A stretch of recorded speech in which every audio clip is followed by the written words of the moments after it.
So you guys can hear us? Yes. Yes. Yes. Yep. Yes. We had issues with Teams, and like you, we couldn't sign on. So all of a sudden it let us in, so thank you for your patience. It'll just take us a couple of minutes to get ready.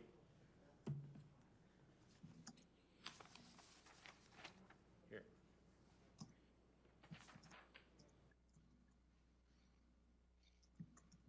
Okay, be honest. How many of you got fooled by something today?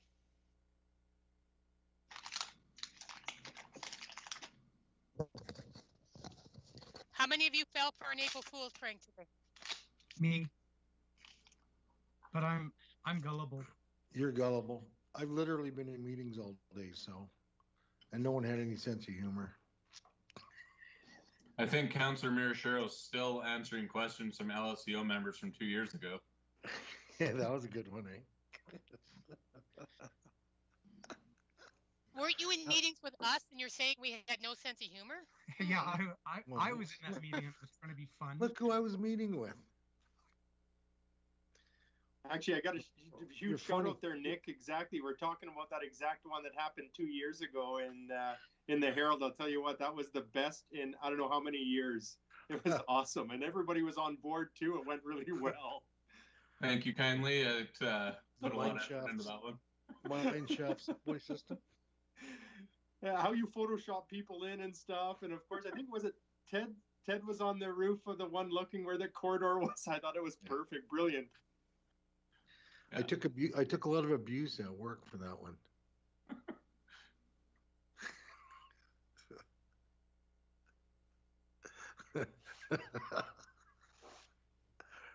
Yeah, thanks, Nick. You're most welcome.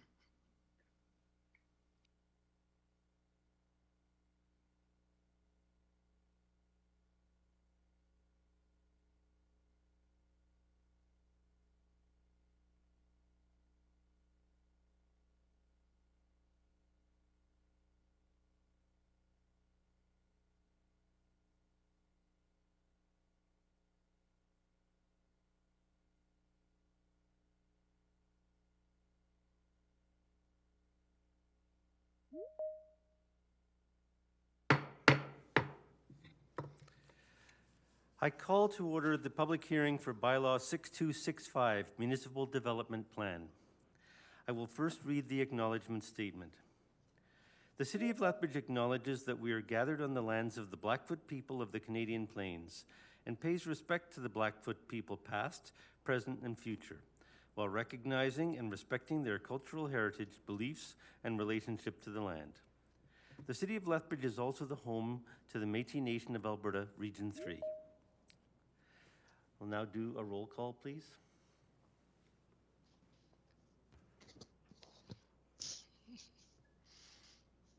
Thank you, Mr. Mayor. This to verify that members of council are in attendance. Councillor Campbell.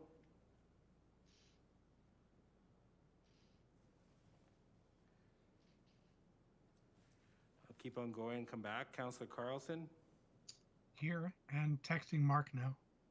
Councillor Kaufman.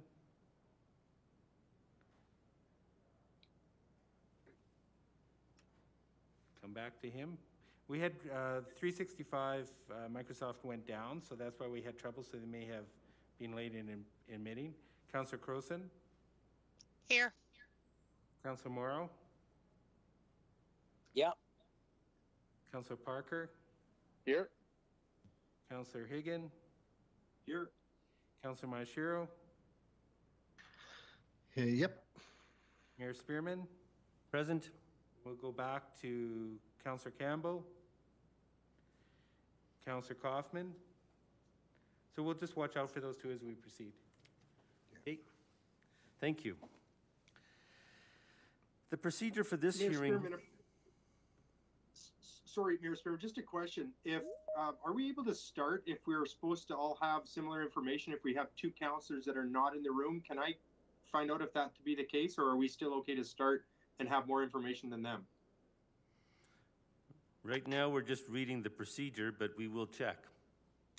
Mark is Thank you. trying to log in and having issues, so I'm not sure. And Just texted Kaufman as well.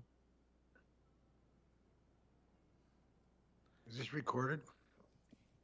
Yes, it is. Well, there you go. Yeah, they're both trying to log in and having issues right now. Right, but if it's a recorded meeting, then they have same access to the information that we do. I think I hear somebody's dog. So. What was that? Not mine. Not mine. For the first time ever, not mine. I'm going to continue with the process document, and which will not be a surprise to either one of these councillors. It provides no factual information related to the public hearing other than informing the public of the process. City Council has scheduled 4 days for the public hearings for the Municipal Development Plan. This is the final day. The topics for today will focus on implementation and appendices, as well as final thoughts on any of the topics previously discussed.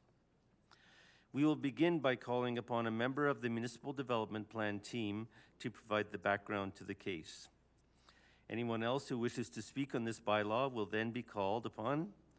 We will ask 3 times if there is anybody else who wishes to make a presentation. City Council will then have the opportunity to ask questions of any of the presenters. In order to ensure that the matter being discussed is being given due process and aligns with the principles of natural justice and procedural fairness, the best practice is for members of council to refrain from communicating in any capacity about this matter with members of the public until the vote on the bylaw has taken place. City Council's decision should be based on information that is read, heard, and discussed as part of the public hearing. In that way, all members of City Council are privy to the same information, received at the same time, that has been vetted through debate, and there is a shared and equal understanding of the matter at hand. Okay, before I call upon Maureen Gehring, Manager of Planning, to provide the background to the case, we can verify to see if the other 2 councillors have been able to sign in. Mayor Spearman, I'm in communication with them both right now. They've tried restarting their computers, restarting Teams, nothing. So I've told them maybe phone in. We'll see if they log in on their phones. Okay, we'll wait a couple of minutes before we ask Ms. Gehring to continue.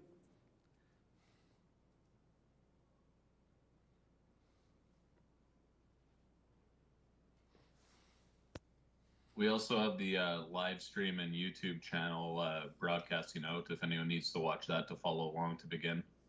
Nick, what's the delay on that? I've tried doing that and I'm usually a couple minutes behind. It's only a few seconds on YouTube. Okay, I've let them know about that as well.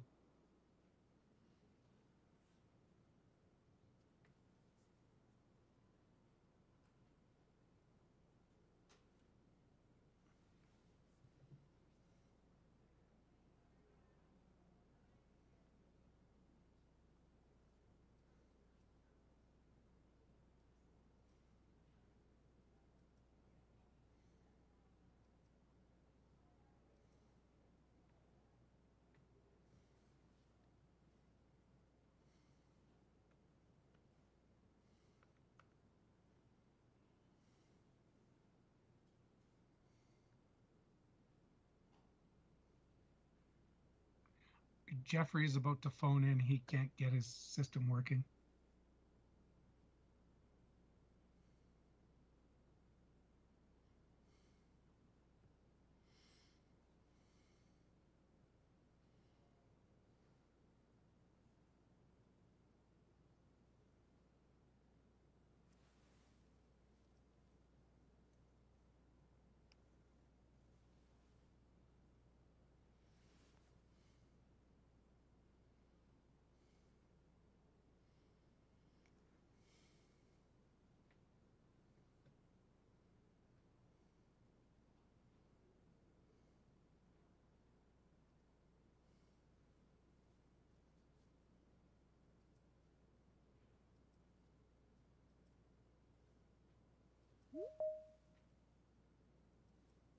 think that's Jeffrey.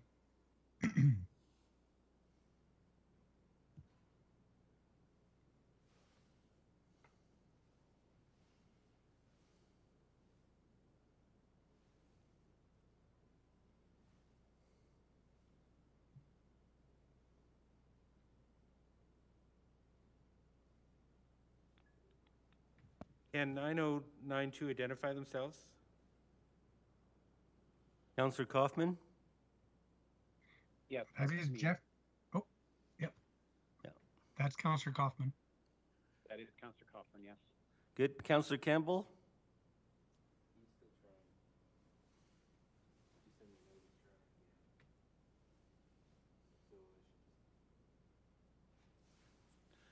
Did He you says his email him system is just specifically the rebooting. link?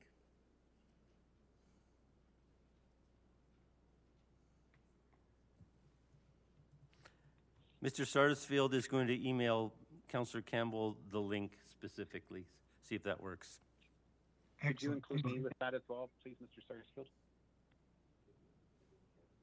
We didn't hear that, sorry. If Mr. Sarsfield could include me with the link as well, I'll try a new link. Will do. Thank you.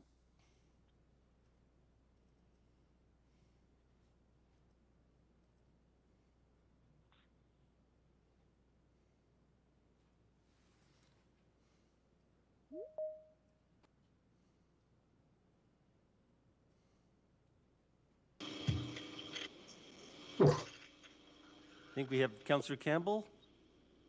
I have arrived. Thank you. Okay, So- very good. So I Thank you. went into the Twitter feed for Leth City Clerk and clicked on the link there. I was able to do that, but I don't know if others are able to. But I see Councillor Campbell is live and with us physically. Yeah, yes. At Just least- I just rebooted my computer and it came back. So Good. No tie. no tie today. It's the Mm-hmm. Halfway into the weekend already. Okay.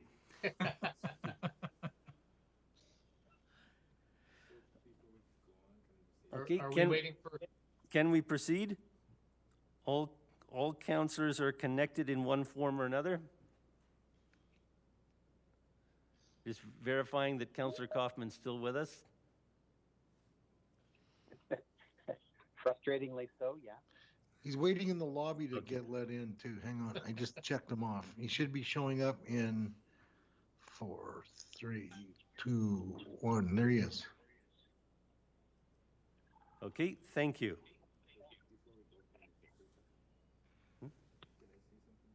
Go ahead.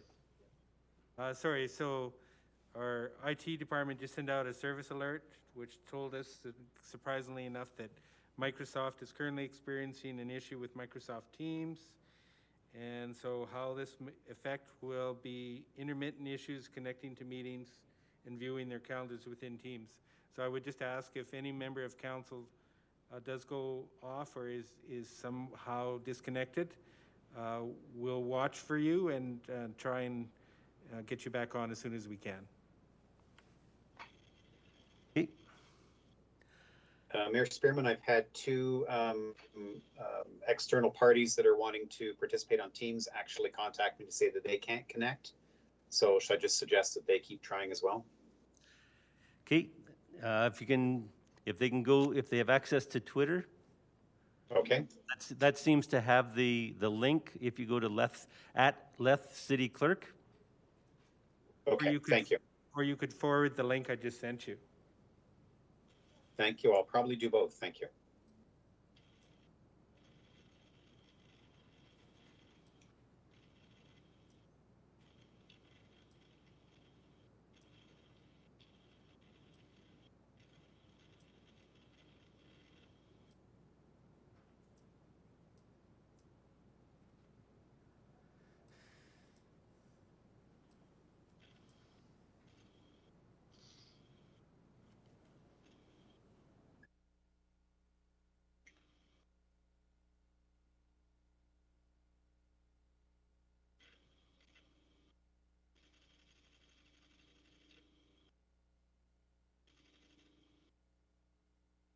Okay, we can start. Okay, I will now call upon Maureen Gehring, Manager of Planning, to provide the background to the case. Good afternoon, Your Worship and members of City Council. Welcome to our final day of MDP public hearings this week. Next slide, please, Janessa. So yesterday's discussion on community well-being, places and housing generated really good questions. Today we will finish up the review of the draft MDP and allow for some previous discussed policy areas and information to also be discussed today if needed. Next slide, please. So the remaining components of the document include sections 6 and 7 below or on the slide. And next slide, please. So I'm pleased at this point to turn our presentation over to Mr. Kilgar to finish off the week. Next slide, please, Janessa. Thanks, Maureen, and good afternoon, everyone. So this section was one that we concentrated on improving from the current ICSP MDP because it's key to ensuring that, number one, the MDP does in fact affect change and isn't just nice sounding words. And number two, that if we find that the MDP is not affecting the change we want, that is moving us towards the outcomes, then we have an opportunity to re-examine the plan and make improvements. This should be an iterative process over the life of the plan.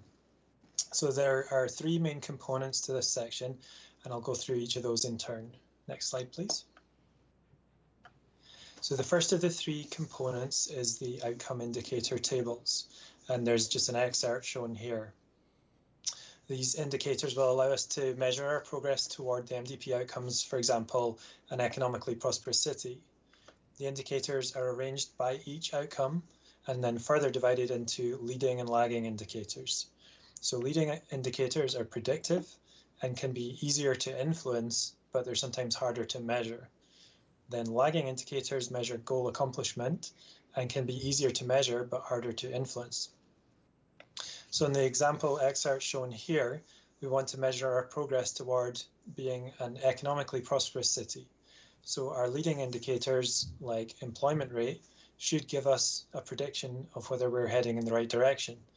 A lagging indicator like city GDP or food bank visits should tell us if we're actually achieving economic prosperity. So the process that we're proposing is to collate all of this data and update it according to the intervals shown on the table. For example, some of the data is only available in federal census years, and both provide an annual report to City Council, which I'll discuss more in a moment, and publish the data on the city's website for the public. I'll note that we have had some conversations with EDL about the indicators, as they already provide a number of indicators in an easily digestible format on their website. And we're working with them to ensure that we draw our data from the same sources, that we're consistent, and that we share data with each other where appropriate. For example, if we're gathering internal data from the corporation. It's also important to note that as we work with these indicators over the next few years, we may find that some indicators need to change. For example, we may find other sources of data that better help us track progress towards an outcome, or a current source of data may no longer be available. Next slide, please. The second component of the MDP's implementation and performance measurement framework is the annual report to City Council on implementation progress. So planning staff will work with other city business units to record administration's progress in implementing the directions attached to each policy in the MDP. Planning staff will then collate this into a report in order to provide an annual MDP implementation progress summary to City Council. These annual summaries will contain implementation status, for example, not started, in progress, expected completion date, or completed, as well as updated outcome indicators data. Next slide, please. The third and final component is the 5-year MDP reviews. So every 5 years, planning will create a more in-depth report for City Council containing an executive summary of the outcome indicators over the past 5 years with comparisons to provincial and national trends. an overview of administration's progress with implementing the policy directions, and suggested potential amendments to the MDP. For example, there may be suggested new policy directions to replace those which have been completed, or there may be a need for changes to policies themselves. For example, if it seems a policy is not accomplishing the policy objective in practice. Of course, any changes would be at City Council's discretion via a public hearing process. So to sum up, the MDP's implementation and performance measurement framework is designed to create a virtuous cycle of monitoring real-world data, trying to determine if the MDP's policies are helping us reach the outcomes we want, and if not, providing regular opportunities for City Council to change those policies and directions to ones that will. Next slide, please. So turning to the appendices, there are 5 appendices in the MDP, and we'll just take a very brief look at each one. Next slide, please. Appendix A is the glossary. So this provides definitions of uncommon terms, some of which we've discussed already through this public hearing process, but it also provides definitions for some words which are common terms, such as the one shown here, but which need precise meanings for the function of some policies. So for example, if you ask someone if they know what a neighbourhood is, they'd say, of course I do, but their definition might vary from yours, and this is a statutory plan. So for the purposes of some policies, we really need to hold everyone to a common definition. Next slide, please. Appendix B is the guide to reserves, and this appendix is almost like a document within a document. It provides a detailed overview of how reserve lands will be handled in Lethbridge. So it has details on municipal reserve, school reserve, municipal and school reserve, community services reserve, environmental reserve, and conservation reserve. We're bound by the MGA in terms of what we're allowed to do, but this lays out the process that we follow. It was written by our department with input from City Solicitor's Office. And in Lethbridge, the school boards in the city together plan, operate, and maintain the reserve lands. So we did consult with the school districts on this, and it was well received. Next slide, please.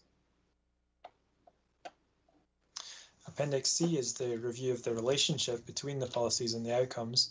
So this just shows the 9 MDP policy topics and how they contribute to achieving the 6 MDP outcomes. So for example, the transportation policy topic primarily contributes to achieving a healthy and diverse city, a well-designed city, and an environmentally responsible city. Next slide, please. Appendix D, exploring the past, a history of urban planning in Lethbridge. This is referred to in section 4.2 of the MDP, which provides a history of Lethbridge's development. This is significantly more in depth. It just provides background information for the interest of readers and documents the city's urban planning over the past 130 plus years. So it's part of the story of how we got to now. Next slide, please. And lastly, Appendix E, data notes. Obviously, there's a lot of data provided throughout the MDP, so this is an opportunity to, number one, clarify some data. For example, the differences between municipal and federal census data and the definitions used in federal census data. And 2, provide more detailed tables of data without taking up too much space in the main document. For example, population changes by neighbourhood and residential densities by neighbourhood. Next slide, please. And that concludes our presentation. Thank you.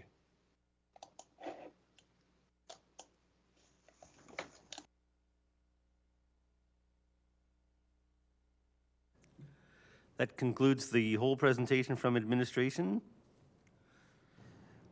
Okay. Yes, it does. Okay, thank you. Okay, so now we'll move on to public presentations, and we'll start with Erin Crane from Economic Development Lethbridge. Ms. Crane. Thank you, Mayor, and good afternoon, Your Worship and members of Council. Thank you for having me here today. And I just want to give a big thank you to the Planning Department for their collaboration and their assistance in getting us here to present to you.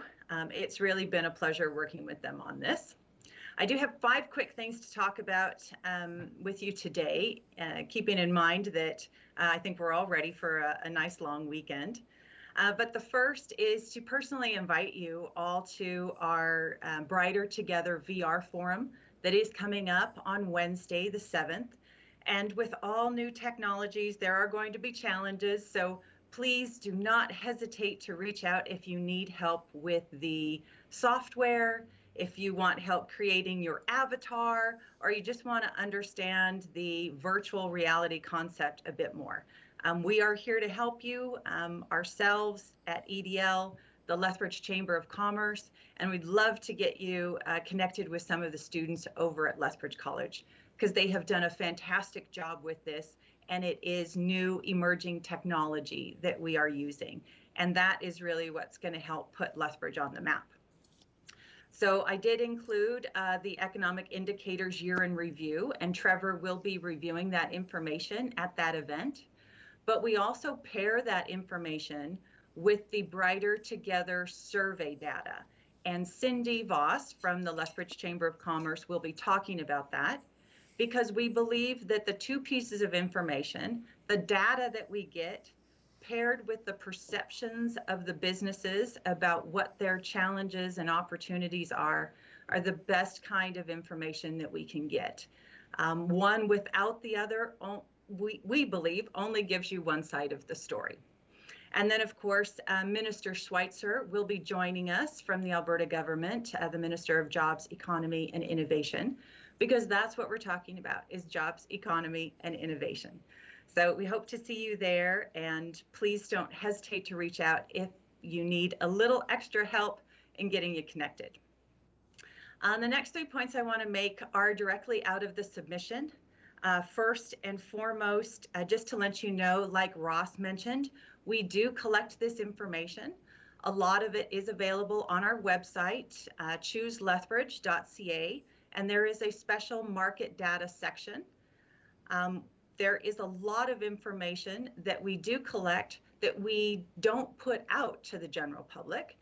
And that is just for efficiency's sake, right? We don't want to inundate everyone. We try and pick what is the most relevant, what is the most of interest, and we make that available. We do track a lot of it, so that way we ensure we're providing it to investors and businesses who are looking to start in our community.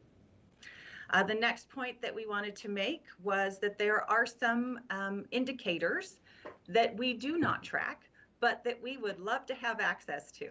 And developing a master list of where that data is kept and who is responsible for it is of great interest to us, and we look forward to working with the planning department on ensuring that that is accessible to everyone. And then, of course, the final that, I tried to nicely put it in there that this is going to take some time, right? That there are some procedure changes that need to happen in order to get all of the information that we want access to. And that we've started these initial conversations, but that we know it will take some effort and some increased work in order to make that happen, and in order to get all of the information out to not only yourselves, but to the general public and to any new investment opportunities for our community. So that leads me to the final, which is the ask, and that is that you allow us that flexibility to spend the additional time and energy and ensure we have the right information, that we've collected it from the appropriate sources, because again, hopefully many of you are aware that we do have access to different information from different sources. And oftentimes, that's where confusion happens. But we want to make sure that we can expand and reduce this list as needed, depending on what the information is that we get. So again, we would like to continue to work with planning and develop a yearly report similar to the one that we've put forward. It will benefit us as well as yourselves. So thank you. Thank you. The next speaker was Jeff DeYoung, but we received an email prior to the meeting saying that he would be unable to attend, and he submitted the email instead for us to review. So, okay, I believe all members of council have it. I'll forward it to Mr. Sarsfield. Our next speaker then would be Mr. Ted Schulten. Mr. Schulten, welcome.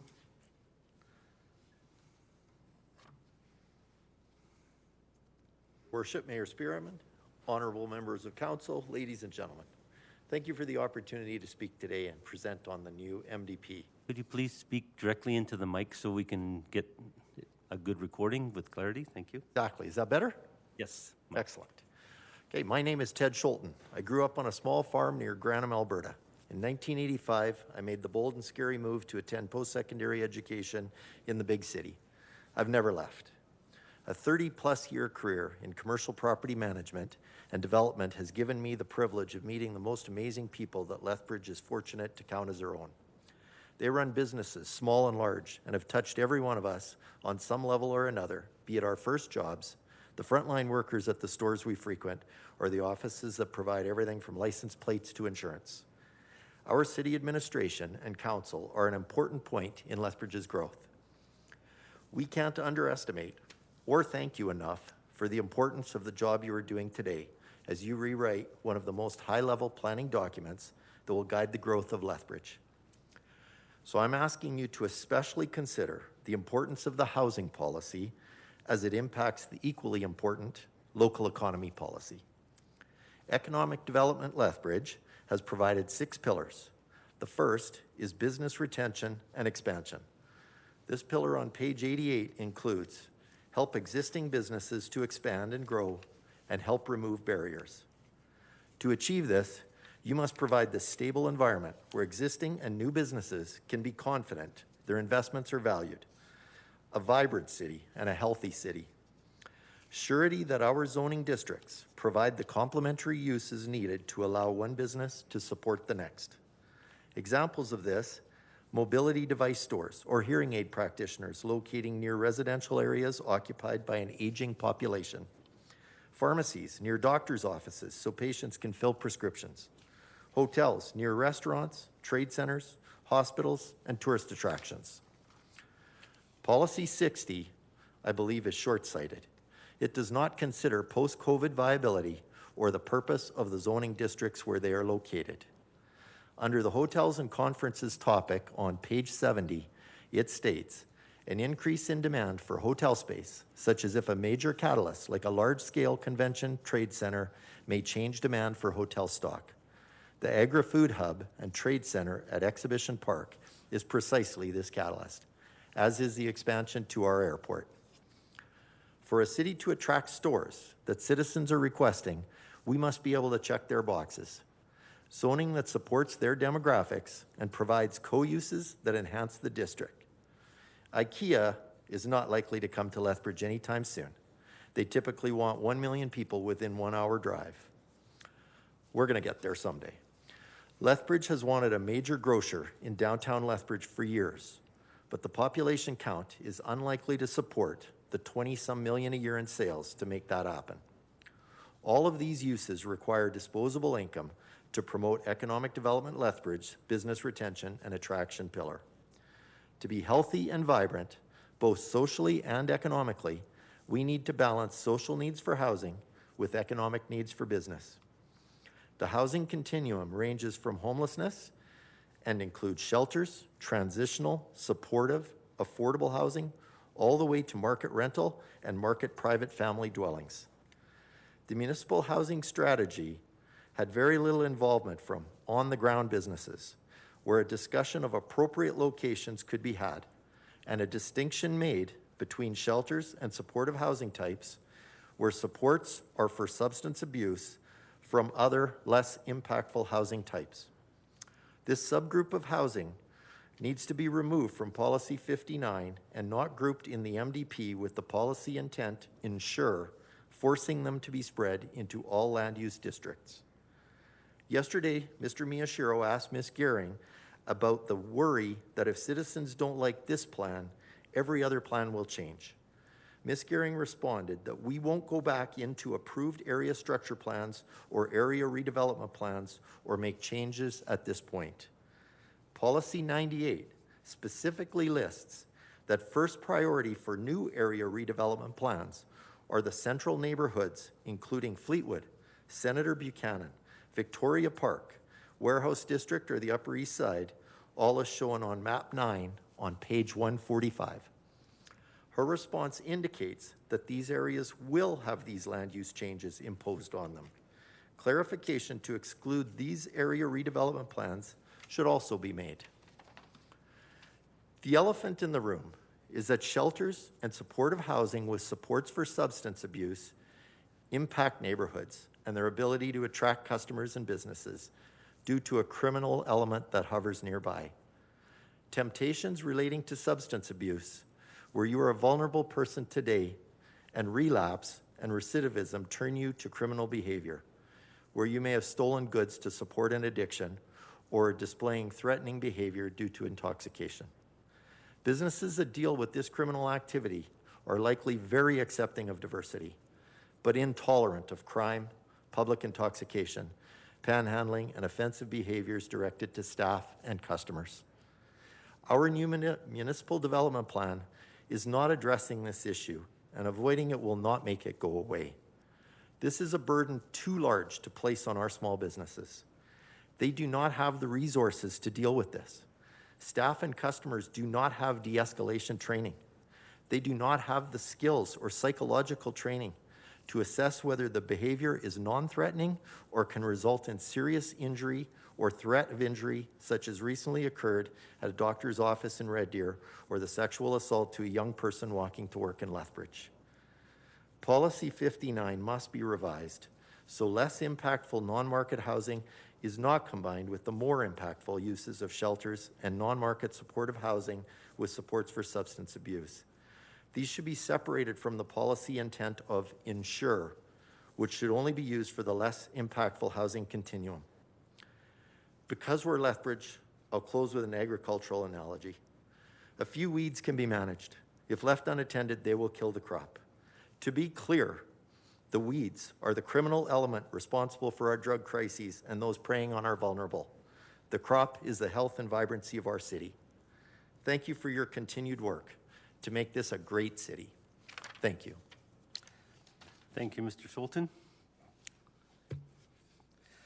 The next speaker is Ms. Bridget Mearns from Build. Ms. Mearns, are you on the line? I am here. Thank you. Please proceed. Thank you. So here we are, the last day of the public hearings for the MDP, and I have a lot to cover. I have comments on policies in transportation, utilities and servicing, environmental sections that carried over from Tuesday. We are also asked to provide further commentary on policy 64 on density, which we're prepared to speak to. I would also like to offer some final comments and thoughts as the agent of Build Lethbridge and the over 100 businesses who represent the residential construction industry. I cannot do it in 5 minutes. But we will read your material if it's submitted. So before I begin, I'm asking for a ruling for additional time from the chair, as it is under your authority in the procedural bylaw, section 31.2. Okay, so my understanding, we were wanting 5-minute presentations. Council, what are your views? Anyone? My ruling would be that we limit the presentations to 5 minutes, but any member of council can challenge and it could overrule the chair. Councillor Kaufman. Thank you, Mayor Spearman. Given the significance of the document to the building and development community, I'm okay with it, but if we want to tack it to the end, no offense to Ms. Mearns and people who are here for Build to permit the opportunity for those that are speaking for 5 minutes to speak. I just think that we are in an unusual situation in terms of the relationship. That's my opinion.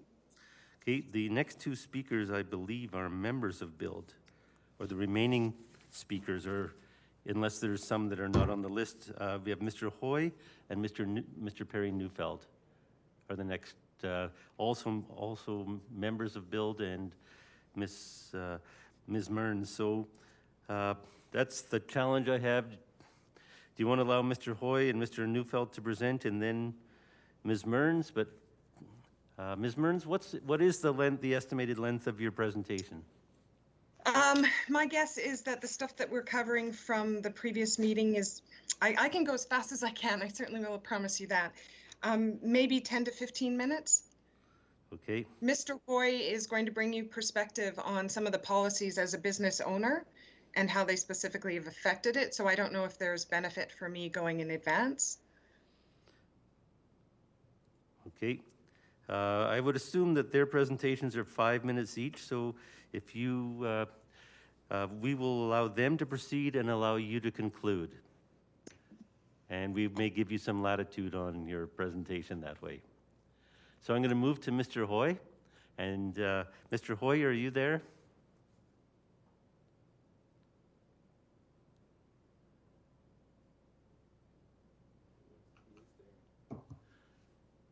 Mr. Hoy, can you unmute?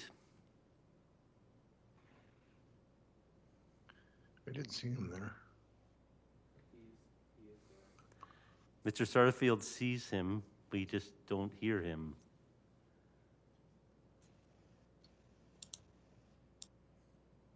Microsoft Teams is not our friend today.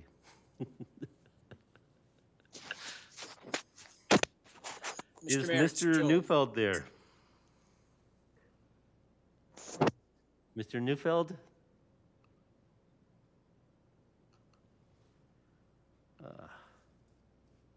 Mr. Mayor, it's Joe. Can I have just a point of order or whatever you want to call it? Sure. Regarding your last. May I proceed? Go ahead. Yep. Well, I was never ever a big fan of limiting anybody at any of our meetings to 5 minutes. I have always thought that that was just not the right thing to do. However, in this particular case, and I totally understand where Ms. Mearns is coming from, but if we were to allow Ms. Mearns to have 10 or 15 minutes, I would feel that anyone else that has spoken in the last 3 meetings and even today should be allowed that same opportunity. So I kind of, one side of me thinks that we should allow Ms. Mearns to present 10 or 15 minutes.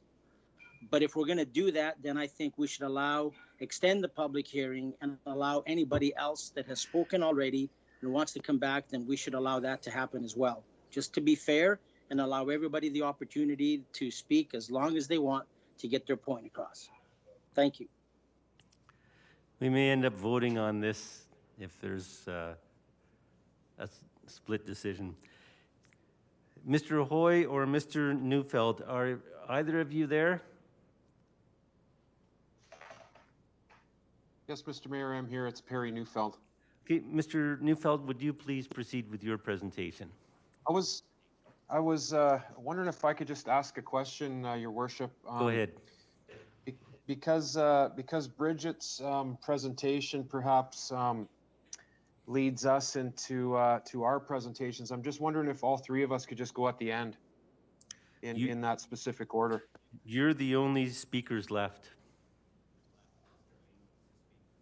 Who? Oh, we're the only ones left. Okay. Okay.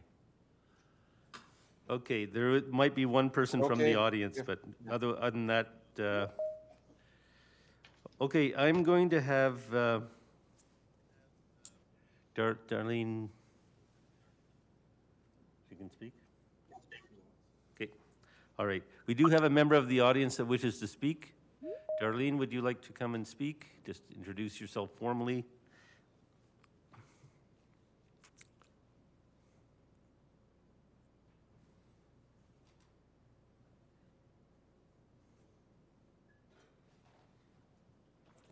Please speak directly into the microphone. Yeah. Thank you, Mayor and Council. It's a little bit helter-skelter, and it's going to be really fast. And it's because I got emails from different people, make sure you say this, make sure you say that. And I may use the wrong terminology. I'm going to try and stick to being correct about terminology. Okay. the MDP mentions range of housing that meets everyone's needs. Do you plan to balance throughout the city this range as the Integrated Community Sustainability Plan states over and over again? And I believe that it was implemented in, what, 2009, 2010? If you want to minimize urban footprint, then why do we have the Lethbridge Land Corporation doing Riverstones, the Crossing, 6 Mile Coulees, and Prairie Arbor Estates and those types of developments? Now, affordable housing, and I'm going to try and just keep, I'm not going to talk about supportive housing today, I'm just going to talk about affordable. Now, the affordable housing, because Westminster already has quite a bit of supportive housing, quite a bit more than our fair share, so we won't even talk about that today. But affordable housing in strategic locations, Ross mentioned the other night. Why does it have to be concentrated and marginalized in strategic locations only? This is affordable housing I'm talking about. When the city transit reaches most, if not all, areas of the city. We're really concerned that you're going to continue to concentrate and marginalize affordable housing, or to the same pattern that has been happening. And at what point is too much of affordable housing per neighborhood? I know the newer area structure plans, they get a certain amount of certainty in their plans, whereas the core neighborhoods, there's a large uncertainty there. And why not a blanket target in every neighborhood equally? Now, amendments to current ASPs and ARDPs plans that have low units per hectare should be made. Westminster has been amended 8 or 9 times since 1982, 1984, and lots of the data from that neighborhood plan was from a 1977 study that had a lot of data from 1977. So for neighborhoods to complain about the amendments doesn't seem reasonable when the core neighborhoods have been amended countless times. I would like to see a density, we would like to see a density map in the MDP that defines each hood individually and let other people decide if they use the word in the MDP, they use the word fairly constant density per hood throughout the city. Well, we don't agree with that it's fairly constant at all, but if you just transparently and openly and honestly just put the units per hectare for each hood separately, let other people decide what fairly constant means. Yeah, that I've covered. Okay.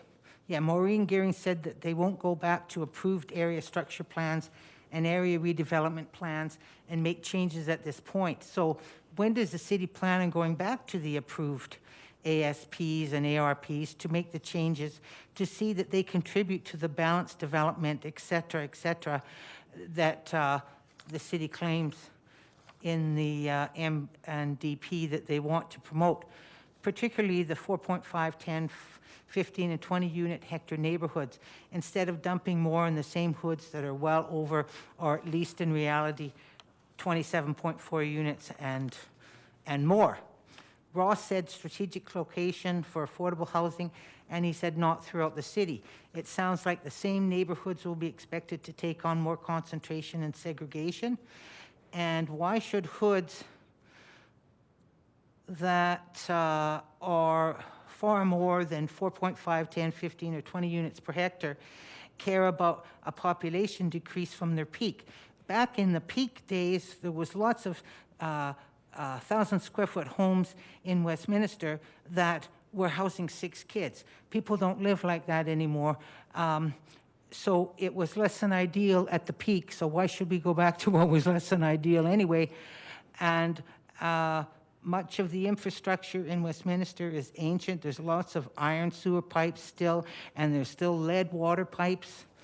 And Westminster may have a lower density of people, but we have a far increased density of units because of suites, duplexes, fourplexes, multifamily, legal and illegal. And the population per unit can increase or decrease.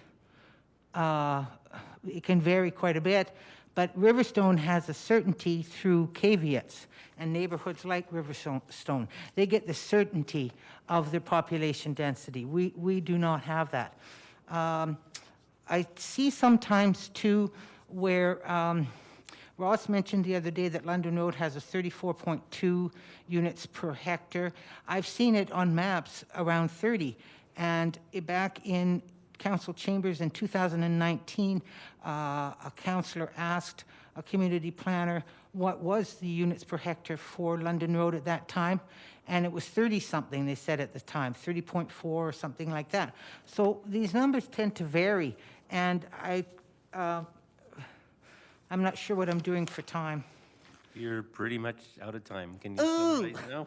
Okay. Westminster has had countless SDAB hearings for increased density during 2015, 2016, and lots of illegal suites approved through the bylaw 5557. Now, when they were approved through bylaw 5557, there's no public notice or anything, and there's no neighbor suitability assessment done at all. Through bylaw 5557, it's been said that 300 were approved. Could we have a list per hood that approved? We don't have to have their locations. Just which neighborhood took on the most approved suites, illegal suites through bylaw 5557?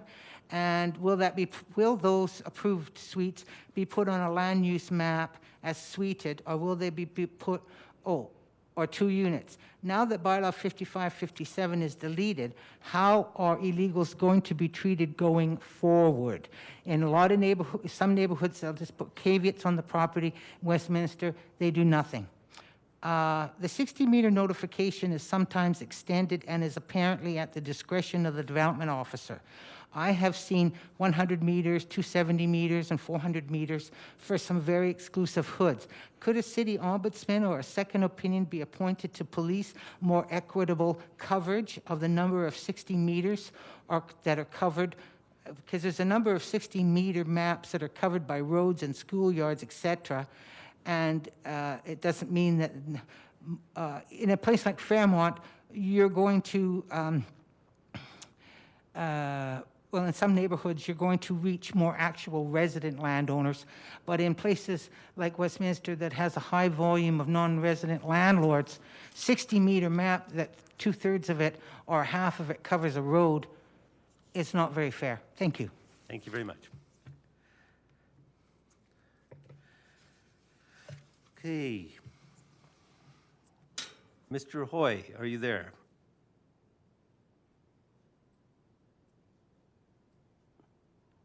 Mr. Hoy, can you wave? You see Mr. Hoy? I believe he's having mic issues. Okay. So he will submit, he'll submit his comments. Yeah, if he can submit his comments before the closure of the hearing, that would be great. Okay. Mr. Neufeld prefers that you go first, Ms. Mearns. Try and see try and be concise. Am I aiming for 5 minutes, or am I aiming for a little longer than that? Aim for 5 minutes, and I may give you some discretion. We'll compromise.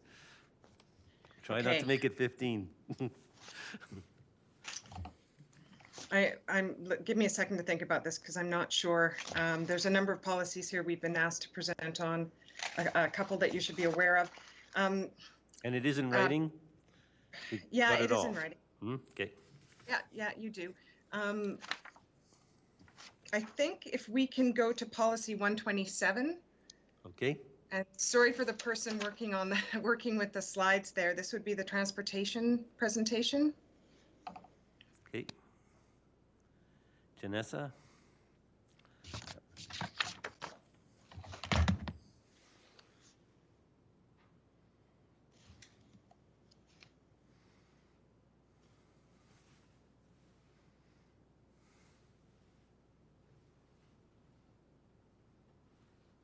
Nope, not in this one, or unless this is the full one that you're doing.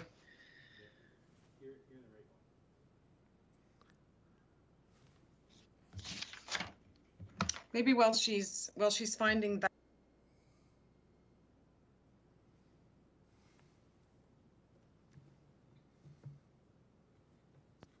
Bridget, you muted yourself. Yeah, you muted yourself. Sorry about that. We'll Just take oh, there we that go. 10 seconds off. So next slide, please, Janessa.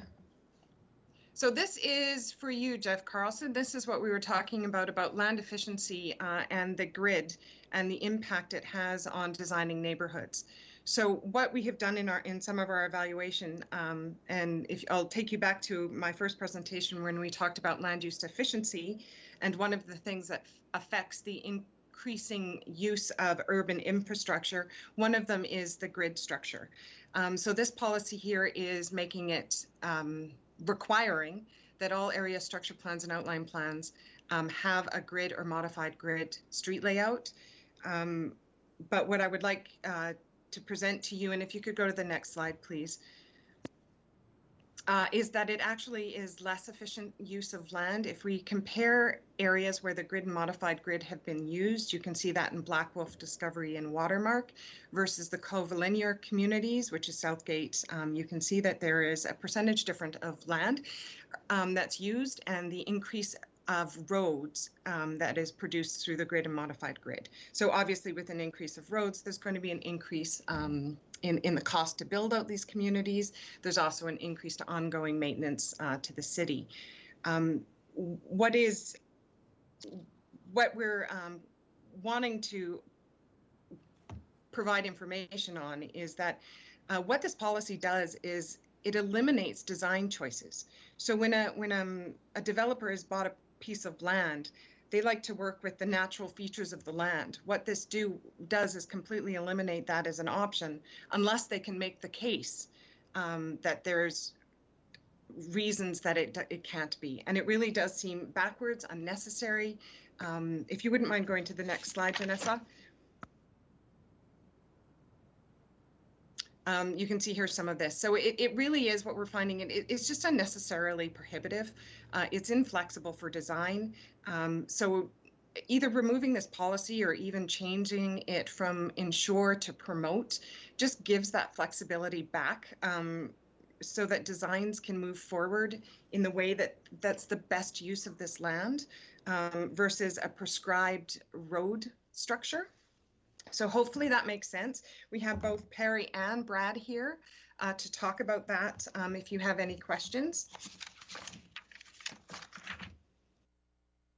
And I'm sorry, I'm just going to flip through and see what some of the other important ones are. I mean, they're all important, but I think going back to policy 64, if you could, this is important. This has to do with density targets.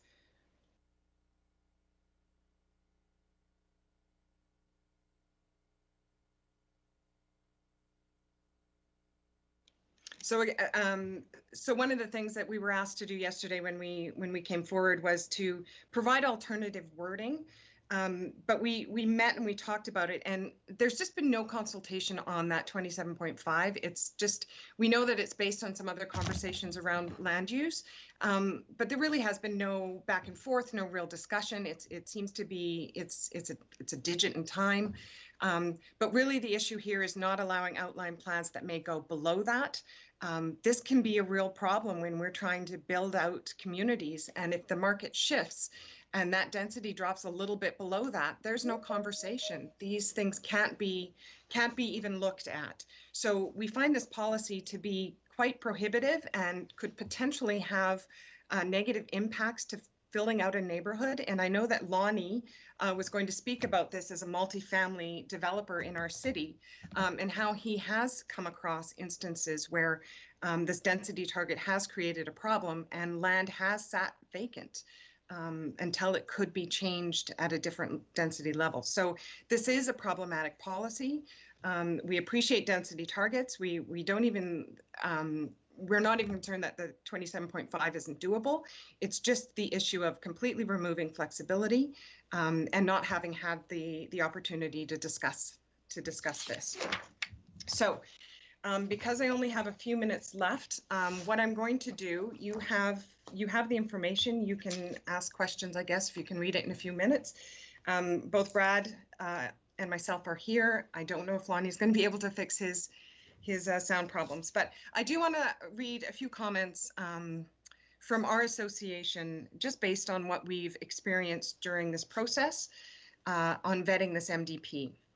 So Build Lethbridge Region members are business owners, we're employers, we're leaders in the residential construction industry. We are innovators and inventors and investors. We're also citizens of this city. Our members feel honored and proud to be building this city. The purpose and the vision of our association is to provide industry leadership that continues and creates thriving residential construction industry that's founded in professionalism and sustainability. Our work is simply about making the residential construction industry better for everyone. Build Lethbridge represents more than 100 businesses who employ thousands of people in Lethbridge and build hundreds of new homes a year. Millions of dollars are invested every year by land developers and home builders who take the risk and the responsibility of building neighborhoods and building homes for Lethbridge's growing population. We see our role to be one of collaboration with the city when developing policies, guidelines, and processes that affect residential construction in Lethbridge. We see our role as industry and market experts that bring practical lived experience to the table. We see the city as partners in building standards and processes and achieving the vision set out by the citizens and council. This did not happen for this MDP. We have attempted to offer recommendations and presentations on the MDP from this perspective as experts in the industry. The MDP is a high-level guiding visionary document that engages and brings its municipal leaders, businesses, and citizens together around a shared vision. Has this been achieved? This MDP is 268 pages and references numerous master plans and documents. No stakeholders or citizens saw these policies in advance, could offer input, or had any renewed connection through the preparation of this bylaw. There are 191 policies in this MDP, many of which directly affect our industry and the future of homeowners in Lethbridge. We were not consulted on the policies in advance. We were not presented any background or justification. Some of the policies presented are out of thin air and serve to circumvent the regular healthy conversations, including questions, discussions, debates, and understanding with the industry that helps us better understand and work with the city and builds a deeper, more meaningful relationship together. In some cases, to sharply change directions and establish growth area restrictions, density targets, and additional financial burden on one of its largest industry partners without consultation feels like a backdoor approach. The impacts of changes such as this will come at the expense of future homeowners, taxpayers, and the residents in these new growth areas. Furthermore, limiting presentations, as much as you've been kind to give me extra time here, has been very difficult and has a direct impact on our members and our industry. The process has not afforded the opportunity to examine the premise of these policies, once learned, question the assumptions, gain clarity or correct information. The process to engage with our industry and other members of the community has been deeply flawed, but we've done our best. This is a document produced in the confines of City Hall. Council, Lethbridge businesses, citizens, partners, and stakeholders are left to sieve through this mammoth document to find policies that don't work. To be clear, we don't fault administration for this. We appreciate the massive effort and genuine intention that went into this work. We're not looking to assign blame. This is a procedural failure. We encourage City Council to delay moving forward with this bylaw until an appropriate level of consultation that fully vets these policies and allow for complete dialogue with the community, associations, and stakeholders has taken place. If you're not inclined to do that, we do request that you seriously take our considerations into account when you go and think of this moving forward. So thank you for the work that you've done. Thank you for the opportunity to present on this, and that is our request. Thank you. Loud and clear. Okay, Mr. Hoy, are you there?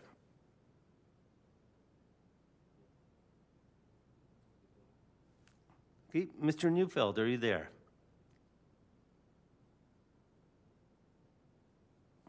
Yes, I'm here. Please proceed, Mr. Neufeld. Thank you. Again, thank you for this time.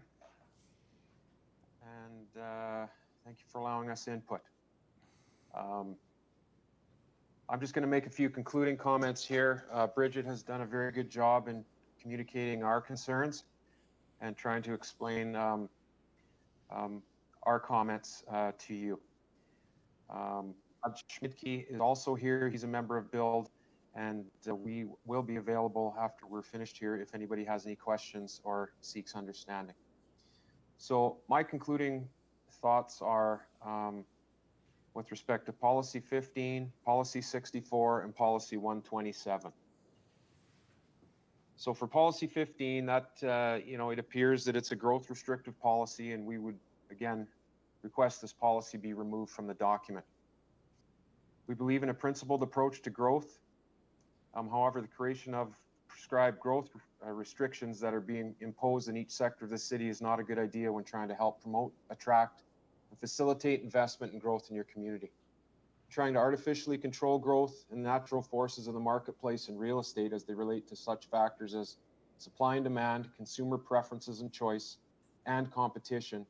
This type of policy will undoubtedly have negative impacts to land valuations and house pricing in Lethbridge. As investors in Lethbridge that have made significant long-term commitments in the purchase of raw lands on the basis of existing City of Lethbridge policy documents, we feel the impact of this new and divergent policy would have significant negative financial implications to many landowners, developers, investors, and farmers within our city corporate boundary. Policy 64. So this is the policy that sets a minimum density requirement for all outline plans. And it also makes the statement that it will ensure new neighborhoods make efficient use of land by, and the second bullet is disallowing amendments to outline plans which lower the net residential density across the plan area. We think that that is somewhat heavy-handed. We would like to see a much more flexible approach where council could be open to looking at the most appropriate land uses as we move through these plans with construction and as these plans evolve, because a lot of times you put a plan together and you may not come back to amend it for 5 years or 10 years. And sometimes many things have shifted and changed. And there's many factors that that can have an impact on potentially how this piece of land, for instance, develops out and the time it takes to develop out. So we would like to at least be able to have some flexibility without looking at density on its own. We understand that a variety of housing is preferred, and we all look to provide a mix in our communities. We would just like to see some flexibility in either the wording or the removal of some of these restrictive provisions in the plan. We would rather be able to come to the table, and if a downzoning or a density decrease was something that the marketplace was requesting, that we would be able to come to the table and sit around a table together and see if there was something that we could do to bring some additional housing and additional housing forms into that community. So that's my comment on Policy 64. Policy 127. So this is the policy that Bridget touched on with respect to the grid or the modified grid layout. Again, we feel that this is a very prescriptive policy for a municipal development plan. As a developer, every piece of land is different, and you always look at your land for the opportunities and constraints of that land, and you try to work with that as best you can in creating a interesting, marketable, and livable, healthy community on that piece of land. You may have things such as wetlands, you may have such things as coulee ridges or high points that contain views. And sometimes it's not as easy to just overlay a grid network into kind of the land based on those, I guess, opportunities or potential constraints, if you look at it that way. So we think that if that's something that the city is looking at, to either remove that entirely or modify the wording and soften that language so that we can at least look at creating something that we can all be proud of. A lot of times, some of those spaces and places are built and become more interesting and more important to people with some of those interesting geometric shapes that we can create with curved linear design, for example, right? Also, like Bridget had mentioned, in most cases with that type of road network or road design, you end up with more road and more infrastructure, right? Which becomes more costly not only to build and then but also to maintain and take care of. So I think we can provide for a very high level of connectivity within our developments with any type of design if we're aware of that. And that's something that we would like to look at with you, but not be, I guess, prescribed what kind of layout to use, right? We'd like the flexibility to make those decisions and those choices and explain to you our vision for that piece of land. So that kind of sums up my presentation. Okay, thank you. Thank you very much. Is there any other member of the public that wishes to speak at this time? For a second time, is there any other member of the public or anyone online who wishes to speak at this time? For a third and final time, is there any other member of the public that wishes to make a presentation on this matter at this time?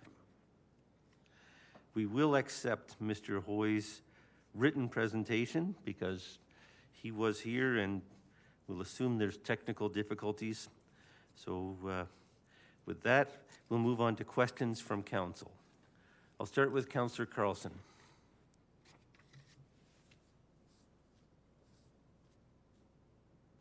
Thank you, Mayor Spearman. Sorry, I was having trouble connecting there for a second. And sorry, now I'm scrolling like mad. Once again, Ms. Gehring, your team, and all the presenters appreciate the work that's done and the presentations today. Ms. Gehring, talking about the outcomes and the measurements, maybe flip to page 219 if you can. I'm trying to skim to. It talks in the lagging indicators, pardon me, about kilometers of cycling lanes created, which I think is awesome. But it doesn't talk about the gaps in those cycling lanes. And maybe I missed it somewhere. As people have said, 268 pages, I think, is a lot to skim through and dive into. We do talk about gaps in the sidewalk system, so I'm wondering if gaps in the cycling system were considered. So thank you for that question, Councillor Carlson. I think I'm going to just refer that to Mr. Kilgar because he worked extensively on this particular part. So. Thank you for the question, Councillor. So we looked at gaps in the sidewalk network because I'm aware that this is something that the Transportation Department already tracks. and works on every year, filling in those gaps. Whereas obviously cycling lanes, so far we have really a small number of lanes, and they're not really joined up currently. So if we were to say gaps there, I'm not really sure what we would base that on. Perhaps the ultimate plan for the cycling master plan, I guess you could do. But I think currently the gaps would be, somewhere in like 90-95% compared to that. So we just went with Ross. If Sorry. I can just stop you there for a second. Sorry, Mr. Kilgore.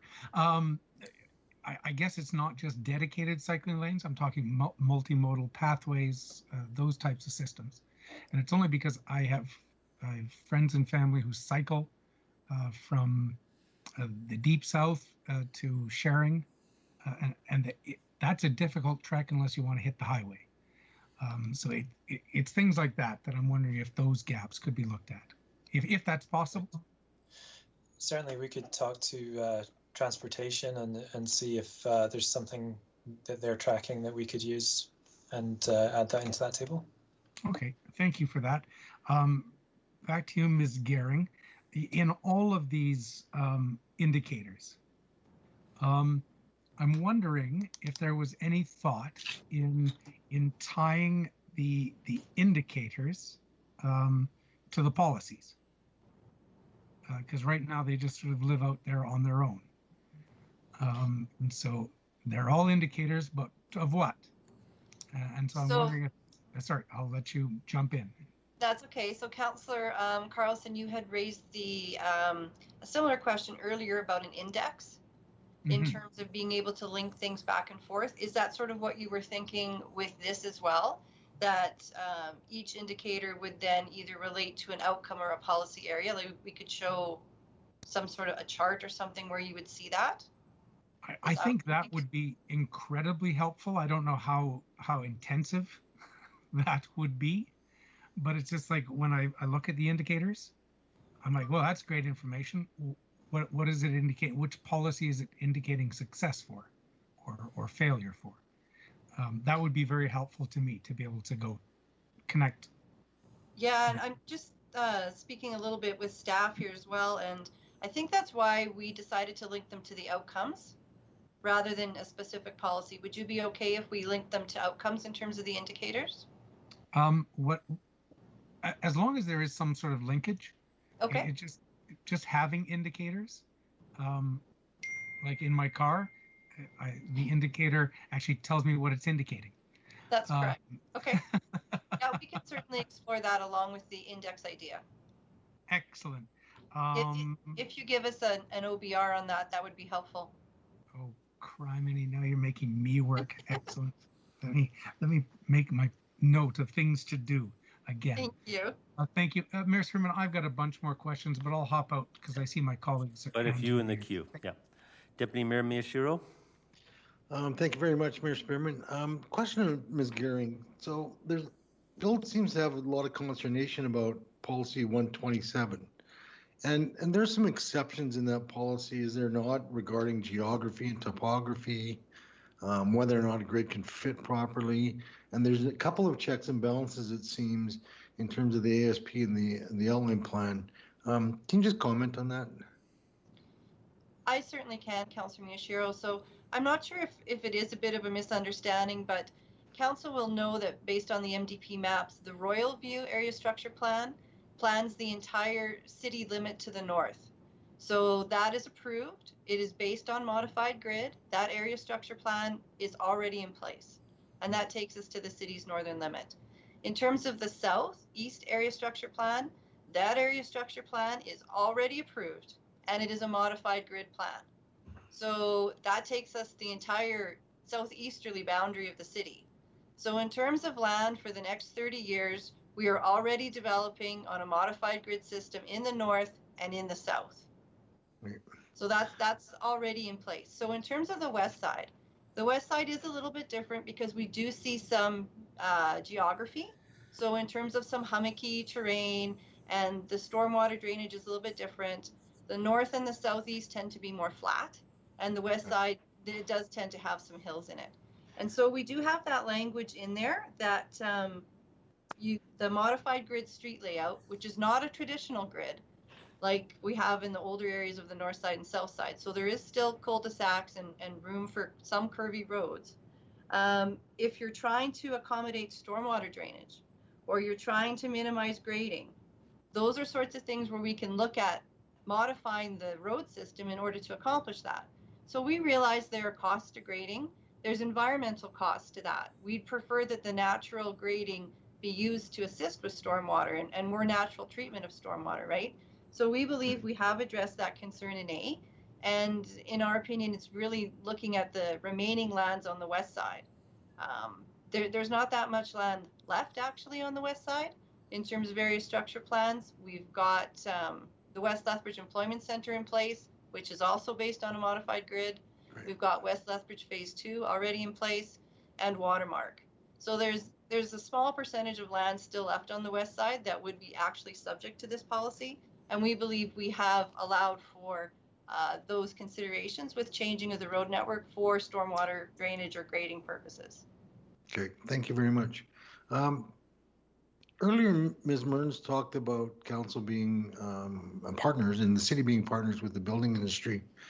And I think I want to direct this question to Mr. Neufeld, because he was part of our original group when Councillor Kaufman and Hagan and myself wanted to do a review of the residential zonings, which Mr. Kilgore did such an awesome job of working with us on. And that was a great example of how we all needed to work together to try to come to a positive outcome for the city and for the building industry.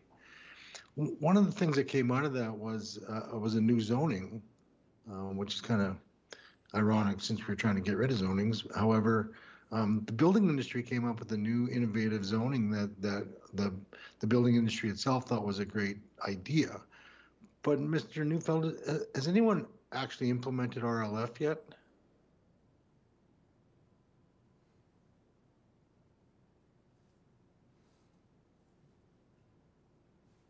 I'd probably have to defer that to Maureen, but I don't believe so. Okay. Do you know why? If no one has, do you know why? I mean, I'd just be speaking anecdotally, so okay. I wouldn't want to say. I haven't needed to in the neighborhoods that I take care of, but it's always in the back of our minds for sure. Right. So we implement another fairly flexible zoning in one of our neighborhoods called Urban Innovation. So right. For sure you do. I guess my question is part of this conversation is because we have partners with the building industry to create a new innovative zoning. And I think the building industry, from the tone that I've heard this week, it sounds like there's a lack of trust that has been built up, or at least from my perspective, over the last 6.5 years, that the city's not willing to work with the building industry to implement this MDP. Am I correct in that assumption, or am I just hearing it incorrectly?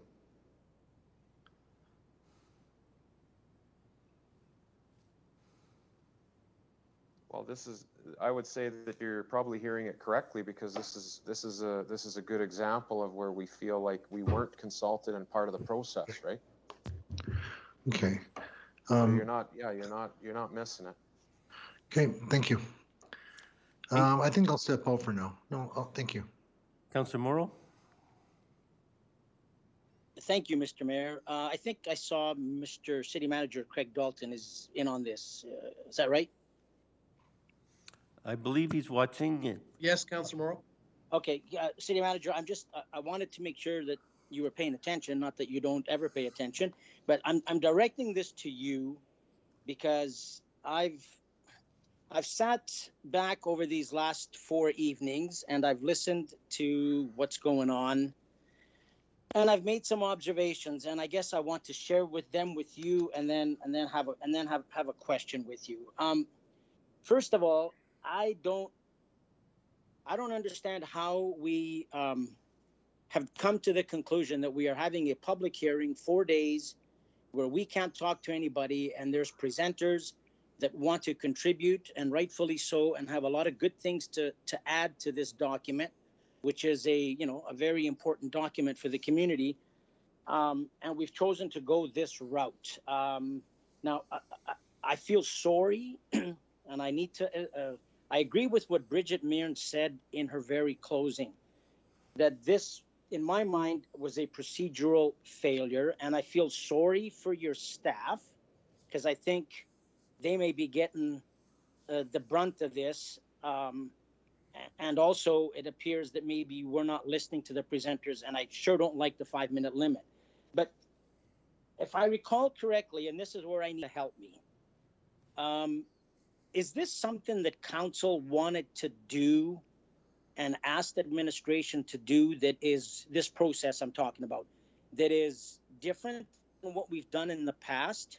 So if you could maybe explain a little bit of how we got to where we are today, and the history of how we got to this process, because after the first night, I haven't asked any questions, because I'm kind of baffled that this is the best that we can do to include our community. So can you maybe refresh my memory at how we got to this point where we decided that we were going to have a 4-day public hearing?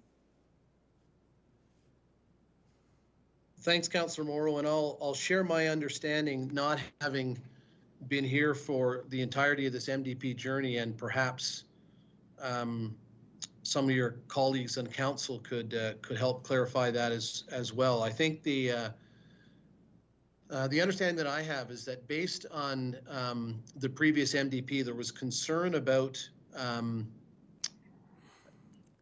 how effective that MDP was in guiding decision-making of council and in guiding the work of administration, because the MDP may have been not directive enough or not prescriptive enough. And it was, I think, deemed questionable as to whether or not the policies that were outlined in the current MDP, could actually be linked to outcomes, and then those outcomes weren't linked to any sort of indicators. And so there was a vision described, but the meat wasn't there, if you will, to explain how the community would move towards that vision. So I think what transpired as a result of that was a very progressive approach to this MDP.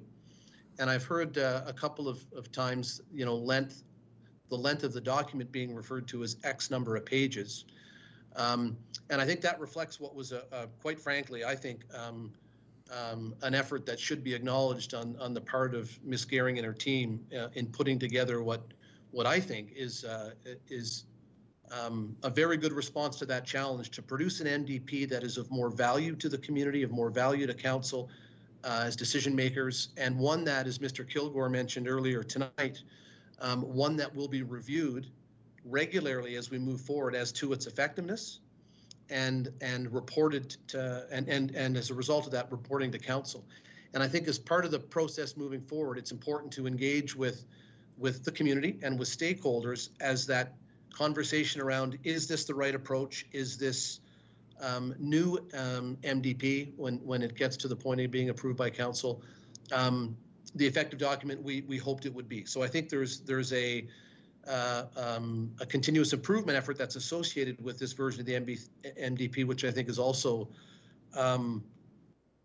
laudable. I think your question around engagement, though, is, and I've had the same observation, and this was not deliberate, but again, my understanding as part of this approach to take a new direction with this MDP was for council to be more in the driver's seat, if I can use that language, and to really be at the heart of the conversation with the community.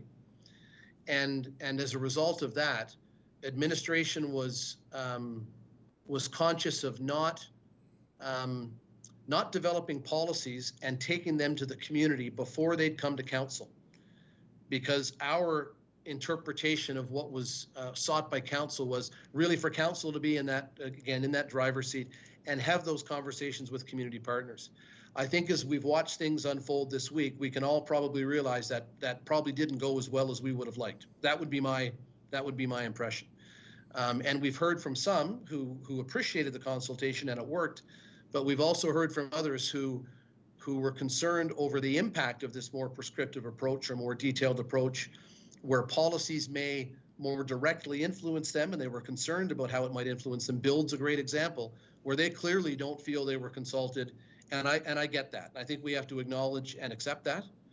And so going forward, I think we have to learn from the steps that were taken to move to this approach to developing an MDP, and recognize that from a consultation perspective, there's probably a better way to do that. And when I say that, I'm not at all being critical of Ms. Gehring and her team, because there has been different approaches taken to consultation, and a tremendous amount of work went into this. But I think somewhere along the line, none of us tweaked to the fact that in trying to support the intent to put council at the center of this, we missed some steps, and we didn't enable some key partners and stakeholders, or didn't provide them the consultation opportunities that they deserved. So those would be my thoughts and observations at this time. But again, I was not privy to the conversations at the outset that set us down this path, but that's my understanding. Thank you for that. So from your understanding, then, this is a different process. And I think I got that from your answer, that this is a different process that we tried to follow. So, and you may have hit this already. So my next question is, because I know I've learned from this process, and I'm sure we all have, and I'm sure we agree with you that nobody wants to point fingers to your staff or anybody. I just think that is there something that you, I guess, since you're the city manager and this is your team, and we're going to move forward with your staff and the community members that want to be engaged in this, what have we learned in this process, and how do you see us actually moving forward with this? Because I'm kind of struggling as to how we're going to move forward with this, especially since it's a public hearing and it kind of ends tonight. So I'd like your opinion, your advice on what you and your staff have learned, and maybe even the community, if anybody wants to address that, like maybe Build or whoever. How do we move forward, and what have we learned from this process? Because I feel that it was a process that the intention was good, but very, very frustrating, I think, for a lot of people. And it was definitely frustrating for me, because I really don't know if we've made any headway. So can you maybe just touch on that a little bit? And I'd like to hear what you have to say about that. Sure, Councilor Morrow. So the first thing I would say is, notwithstanding the concern raised with some of these specific policies, and the council's heard that, and I know we've already seen some feedback from councillors around specific policies, and we've tracked all of those concerns, and so the council can see in one place what the community and stakeholders have said through this 4-day process. And I know there's a process going forward for council to be able to respond to make changes, or direct us to consider changes to those policies based on what folks have shared. And I know at the end of that process, there's also an opportunity for council to schedule a further public hearing if they think that is required to get folks back. So I think we have a good way forward for this MDP. I would say that as a planner, I think this document is moving in the right direction. And I think there's a lot of really, really good things to take away from this process. And I think that we will have a much better MDP than we're currently operating under.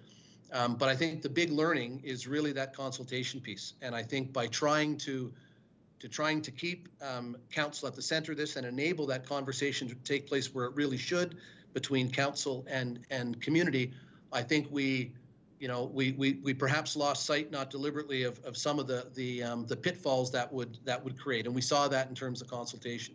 So I think it really is up to council to determine now, as we move forward, whether or not they're comfortable that the concerns that presenters and community members and stakeholders have raised around consultation have been sufficiently addressed. And I think we have a good way forward for that. But if at the end of that process, council doesn't feel that's the case, then there's certainly an opportunity to have a discussion as to how we might address whatever concerns council might have at that time. But I know I did see the city solicitor, I believe, share that process with council and that advice in terms of engagement of the public from this point on, and I think it's a reasonable way forward. But again, certainly council will have to be comfortable that that they're satisfied that the community has had sufficient opportunity to be heard before this moves forward. Thank you for that. And my final question is for Bridget Mearns. I'm just picking on you, Bridget, because you've been here every evening. And actually, you sat to my left for many, many years. So you know what it's like to be on this side. And I think you're doing an incredible job in representing not only Build, but the community. And you're doing a great job on that side of the table. You've heard what the city manager said. You've obviously, hopefully picked up how I feel about this process. I'd like to ask you if you could share your thoughts, your opinion on the process. And, you know, and again, I'm not trying to throw anybody under the bus, because I don't think anybody should be thrown under the bus here. Because I think everybody's intention and goal was to get to where we want to get. But what are your thoughts, and how do you see us moving forward, and what would make you and the rest of you presenters that have a keen interest in this, you know, that you feel like you've been included and your voice has been heard fully? Thank you, Joe. I really appreciate the question. So I think, I know we can't go back, but to me, this was all about connecting back to the community. Here's these, and I fully appreciate the work that's got into this, and even the desire to have an MDP that has more meat to it with these policy sections and these directives. But the tie back to the community and the tie back to the stakeholders is where this has fallen. It's fallen flat. So instead of presenting these policies back, where we could have a dialogue back and forth about what was the background of this policy, where did you arrive at this number? Here's what we think about that. Then tweaking that policy and then producing a final MDP that goes to first reading. I think that's where the process could have improved, where the policies were just a document and then it goes to a final document once it's been vetted and amended and everyone's had a chance to talk about it, reconnect it back to those master plans that have been referenced. Just that ability to have that back and forth, to have that discussion, to ask questions, really reconnect back with this document. I think that's where the procedural failure that I spoke to is. Moving forward, I guess it's going to be up to council to determine if they feel that the community has had that chance to reconnect back with it. The public hearing process is a very sterile one. So I think that's what you'll have to weigh as a council. Do you feel that you've received the information that you need for this visionary long-term document to really connect back to what it should be doing?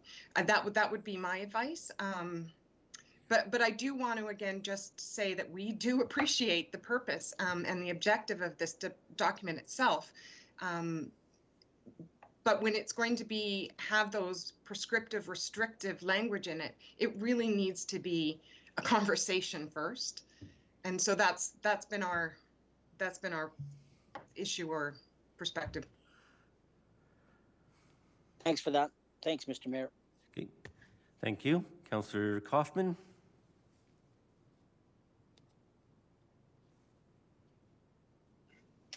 Thank you, Mayor Spearman. Ms. Gehring, just to follow up on a couple of things. I believe yesterday when we were discussing policy 127, and correct me if I'm wrong, I believe that you said that you would take it away and there would be some reconsideration of 127. Was it 127 or was it 64? One of those two policies you had identified that you take it back and look at the language. It was not either 127 or 64. Okay, I'll go back and look at my. Well, I thought, it's 64. It was around density targets. That's the one that says. That's the one that says minimum average. Okay, so for wording in that, yes, you're correct. So wording for that on that particular one. Okay. Can we talk about the appendices for a second? Sure. Page 216, and I'm going to open my document here. Of course, I'm nowhere near 216 now. When we talk about indicators, so in 216 outcome, a culturally vibrant city, a leading indicator In my mind, new public art installations are not an indicator of a culturally vibrant city. It's an aspect or an element. I would think participation, cultural participation, would be a much stronger indicator. Can you advise as to how or why that is considered an indicator? So we actually did look at participation, but it's very hard to measure and get accurate results. So in terms of who's keeping track of that data, how are they reporting it, and how can we keep that same metric going year after year? So we did have a discussion about that, but it didn't work out very well in terms of it actually being a metric that we could depend on, right? So we'd be looking at a variety of different groups actually reporting back to us, right? Okay, thank you. I thought the fee-for-service agreement with the Allied Arts Council, part of it was participation, community participation in various arts projects. It's a simple indicator, and it's a single source indicator, but it's an indicator nonetheless. Okay. Yeah, we were looking more at festivals and that sort of a thing, but if that's something that you'd like us to explore more, we can add that for sure. I like the idea of festivals as well, and how one does that, of course, can be a challenge. Yeah. But that's why I sit on this side of the table and you sit on that side, because you're brighter than I am. 218. Just before you go on, Mr. Hawkins would also like to comment. Thank you. Just okay. Yeah, go ahead. The only thing I'd say, Councillor Kaufman, is actually on that same page, 216, indicator number 3 actually speaks directly to this notion of participation.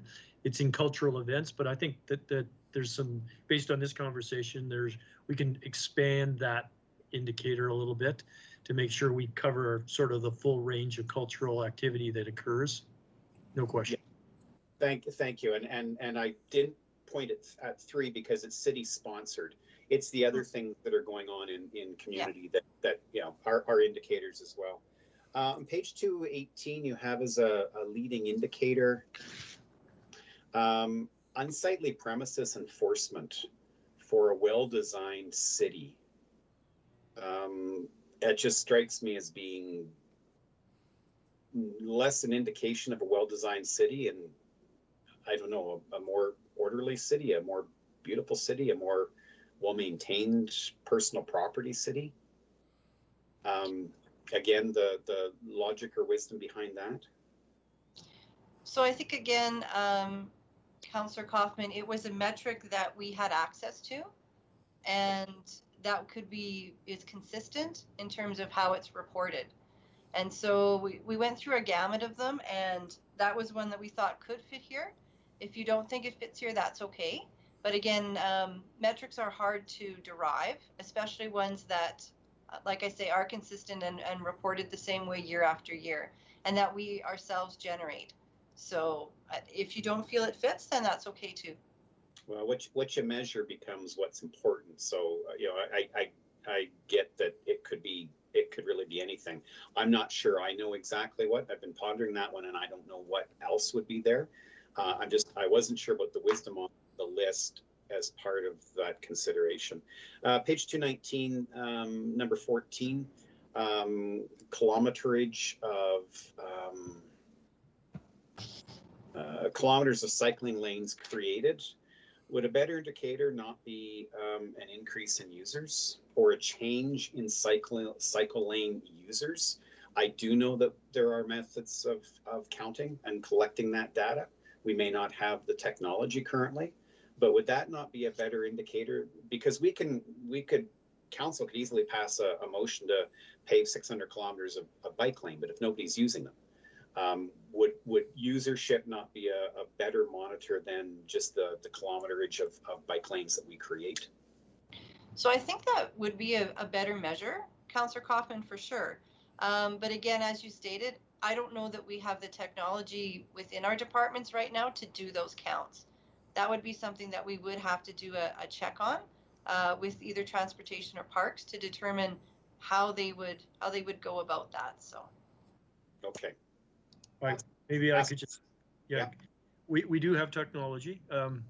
It doesn't distinguish between pedestrians and cyclists right now, but we do have the ability to track activity. And from that perspective, I think that would be a worthwhile indicator anyway, is to speak to that notion of participation here as well. So we can strengthen that for sure. Okay, thank you. I've got more questions, Mayor Spearman. I'll step out. Thank you. Acting Mayor Higgin. Thank you, Mayor Spearman. Actually, I can ask mine at the end, or I can right now. It's just in line with a reply from our city manager, and I just had a question about process. And sorry, we're kind of going off from some of these questions here, but the question I have is this document being a visionary long-term document. I'd like to know, and if someone could share with me, when is this document? We need to have it for the MGA, of course. When does this have to be into the MGA, or what is that timeline, and when do we have to have one, or do we just have to have one as we did before and adjusting it on and off, or do we have to provide something here in the next 2-3 months? Could I get some information on that, please? And I'm not sure who can answer that, but Mr. City Manager is designated. So, Councillor Higgin, we don't have to submit our municipal development plan to the province, if that's the question that you're asking. It's not like the South Saskatchewan Regional Plan Compliance Initiative that we did, where municipalities were asked to submit something. So every municipality in Alberta has to have a municipal development plan. We currently do have a municipal development plan. We are not required by the province to update it. It was the decision of City Council to go through and update the plan. And so that's the exercise that we've undertaken for 2 years now. That we don't have to submit it to the province. Great. So if for some reason Council decided there wasn't enough community consultation and that we want to you look at another process, we are still good with the government per se. We have to have one, which we do. So we would be okay to do that then. That's correct. I do want to take this opportunity to mention that we base the MDP on a lot of the master planning documents that did have community consultation. So I think that's a very important part, that while this particular document in some people's minds has not had a lot of open houses per se, all of the master planning documents that were done for the past 5 years have had a lot of community engagement. And the policies in this plan are built upon that. So I just wanted to put that out there as well. And that's fine. And I see that there's links to these different plans, and that's understandable, but I can't.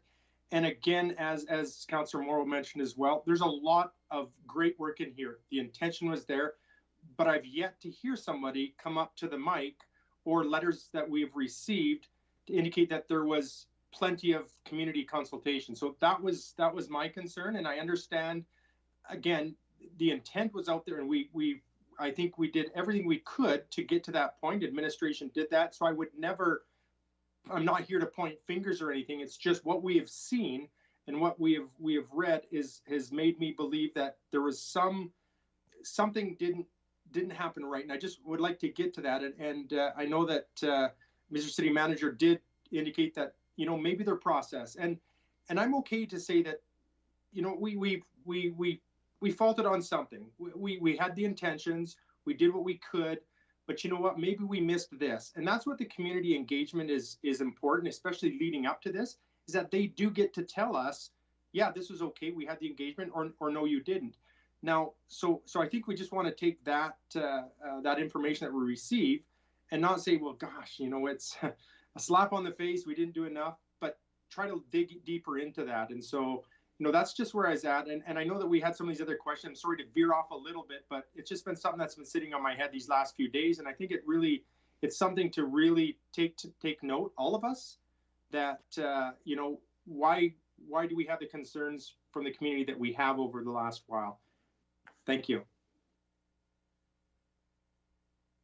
Mr. Hawkins? Yeah, I'd just like to respond just briefly. I think to the extent that this was a different process and the ownership of this has been clearly in City Council's hands, And we've respect the process that administration has followed. It respects that. The other thing that the observation that I'd make and remind council is the trade-off. This is a very much a value-laden document. It is still very aspirational, albeit we've definitely attempted to put, as the city manager suggests, a little more meat in the sandwich for council for the purposes of being able to monitor or measure outcomes. But there is just a myriad of trade-offs that are considered here. While you hear, Bill definitely has some very specific interests around the market forces and flexibility with respect to that. And they also have some very specific issues with respect to the nature of the road network and those things. Well, those interests are in direct competition with things like active transportation and pedestrian-friendly neighborhoods and those kinds of things. So to the extent that we have done the best that we can as administration to listen to all of that, to take all of that prior master planning into play, and to come up with a suite of policies that consider the trade-offs, we'll never make everybody happy. Like it's just frankly impossible. So it is a compromise. And in the end of the day, this is where the rubber hits the road. This is our best effort at dealing with the trade-offs, dealing with compromise, understanding that this is a value-laden discussion now, and giving council the purview now through this process to either accept some of the things that are in front of you or to modify it. And as the city manager has discussed, we've heard specifically around several policies that the stakeholders are taking exception to.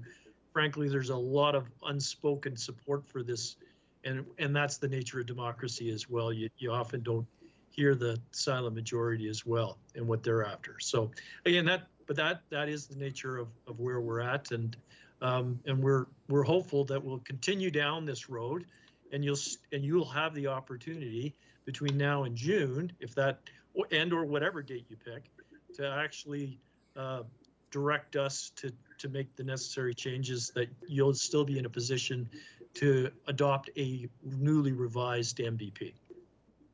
Thank you. And just to add to that, if I could, I'm not saying I'm concerned, but I think a question that you brought up, you said, this is the best that you're going to get, more or less. I'm concerned with that. And I'm not saying that you didn't try the best, and I'm okay with that. But to say this is all you're going to get, this is the best, is kind of what I got from that. Maybe I overthought that, Mr. Hawkins, but that's kind of what I got. This is the best. This is the best that you've got. It's up to you guys now, and it's I guess I just struggle with that comment, to be very, very honest. And I know that it is there's a lot of work. We've all done a lot of work. Not I'm saying more administration, but that comment is I don't know if I want to say concerning is a little strong on that, but this is it. This is the best. We're done. And I don't know, Mr. City Manager, if you can add to that. Yeah, I think I can't speak for Doug, but I think what I took from Mr. Hawkins' comments was that that it's always challenging to reconcile opposing opinions around any policy, and I think that's fair and accurate, and I think that's what Mr. Hawkins was trying to highlight. But I do think that certainly what I've observed over the last 4 days, and I think what we've heard, is that not intentionally, but as a result of this new approach to the MDP, plus this new approach to try and put council at the center, has had some unintended consequences, and those unintended consequences we can't ignore. And I think this is such an important document that I know council gets this. I think it's very important for council to be confident in moving forward that the right level of consultation has occurred. And so I think we're obligated to ensure that that happens, and that is in no way a reflection on anybody or the work that's been done, because again, I think when I look at this new MDP, despite the fact that there are some things that need to be worked out in specific policies, that in the whole, from an approach perspective, I think it's going to put us and future councils in a much better position to have an ongoing dialogue with the community around the vision for our city. And so I think I see a lot of positive, but clearly the issue around consultation and comfort on council's part in knowing that stakeholders and citizens feel comfortable with this is important. Thank you. And again, please don't take it that I'm saying that the intent is not there. It's some of these outcomes. So I do appreciate that, you know, what we've heard, we can take back and have a look at. So thank you very much. I appreciate it. Thank you, Mr. Mayor. Okay. Councillor Carlson. Thank you, Mayor Spearman. I had some questions about the actual plan, but maybe I'll start by a bit of editorializing. I think maybe council needs to have a bit of a debrief and think back to the visioning sessions or the discussion sessions that council had. I'm getting a little frustrated here because some of my colleagues who are ranting against the process pushed this process. Yeah, our staff has been very polite in not throwing council under the bus, and I appreciate that. But I would like to remind my colleagues, go through your notes, remind yourselves of the discussions we had. Anyways, yes, that's the end of Councillor my Carlson, a point that's of the end order of my there. editorializing. Point of Question, order. if I can, Mr. Mayor. Yeah, if you can focus on the document, we'll make Well, more that's progress. what I would actually like to do. Moving forward, Ms. Crane, Aaron, are you still around? Maybe not. I am, Edie- Counselor. Hi there, how are you? I'm doing well, thank you. Thank you. Appreciate the presentation information. Because we're focused a lot on indicators today, and I know EDL collects a lot of indicators and shares them with us. Did your organization have a chance to go through the indicators and highlight any that we may have missed or you think are important that we should be looking at? Especially ones you already collect, because that would be easy. Thanks for the question. We have been working with the planning department. We were able to attend an MDP debrief with Build. And since then, we've been reaching out to them and we've been working on a bit of a matrix to do exactly that. Identify the indicators that we currently track, which ones we don't, and maybe where they could come from, and then identifying some of those that are going to take a little bit more work. And did you have suggestions? And I'm sorry, I've been flipping through so many PowerPoints since I flipped through yours, but it was a day ago or an hour ago. I don't even remember anymore. Were there any you could either send to us or could point to that would be good indicators to add to the document? Do you have those, or can you provide those? Certainly, and there were 4 that we identified that we did want to see included. They were in the submission. Okay. But again, we have been working with the planning department, and Ross has done a great job of getting that matrix put together, and it's going to take a while to get through it. And so that's what the ask was for, is a little bit more time just to ensure that we are able to do that to satisfaction to all. Okay, thank you. So was it the very last bullet, the 4 bullet points in your submission rather than your PowerPoint? Were those the ones? I just wanted to make sure. Yes, there were. So it was median income, profit versus nonprofit businesses, which I've already brought up. So thank you for highlighting that again. Average commuting time and percent of total recent immigrants. Those were the 4? Those were the 4, yes. Excellent. Thank you. And following up to Ms. Gehring then, are those anywhere in the document that I may have missed, or is there a way to add those, or is that another OBR from Councillor Carlson? Unfortunately, that would be an addition. But we can help you with them if you get them to us next week. I'll be emailing you probably later tonight. Okay. Excellent, then. Happy Thank Easter. you.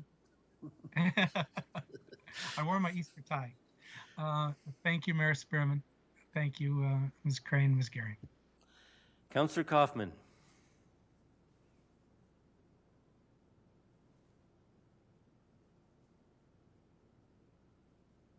Thank you, Mayor Spearman. Councillor Campbell buzzed in. Yep, he's next. Please go ahead. Okay. All right. Okay. Sorry. Thank you.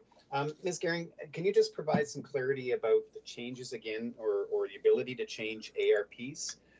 Again, it was Mr. Neufeld brought it up, but so did Ms. McLean about the document seems to make it an absolute. There's no changing of ARPs, although it does say in terms of density, you can't go down in density. So can you provide some clarity around that wording? Is that one, that's 120, is that 127, or is that no, it's 64?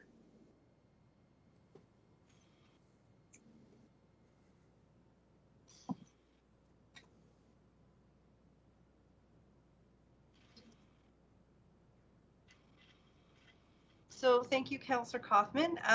Policy 64 says that all outline plans adopted after this municipal development plan need to have a density of 27.5 dwelling units per net residential hectare of the plan area.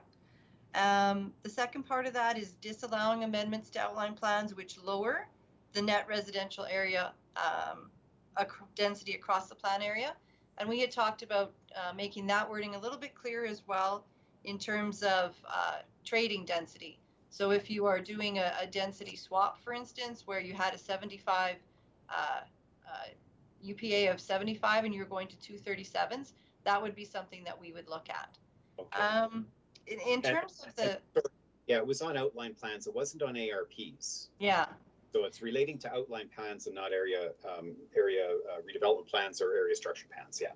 Yeah. Just in terms of ARPs, ARPs and ASPs need to comply with the MDP. Our review of existing ARPs is that we don't see that they wouldn't in the ones that have been recently adopted in terms of London Road and Westminster. In terms of an area structure plan, it's a little bit different to go back and amend it because it's still growing, like it's still being developed, and some of, like, I'm not sure exactly how you would make that work until an area that had an area structure plan ages out, in which you'd need to do an ARP. That's really the time where you then sort of correct that in between. And that was the comment that we wouldn't try to go back and change things when they're already adopted. So I would also like to mention Mr. Scholten's comment about new area redevelopment plans. Certainly they are, subject to the policies in the MDP if it's adopted. But again, we do look at each one on its own merits. So that's just part of the philosophy of the department, right? We don't construct them based on a formula and say everything has to be the same everywhere. So that's just been our philosophy. Okay, thank you. On policy 127, when we talk about the modified, the grid or the modified grid, and you've identified north and south, our ASPs have them, they're already approved, and pretty much everything on the west side has it as well.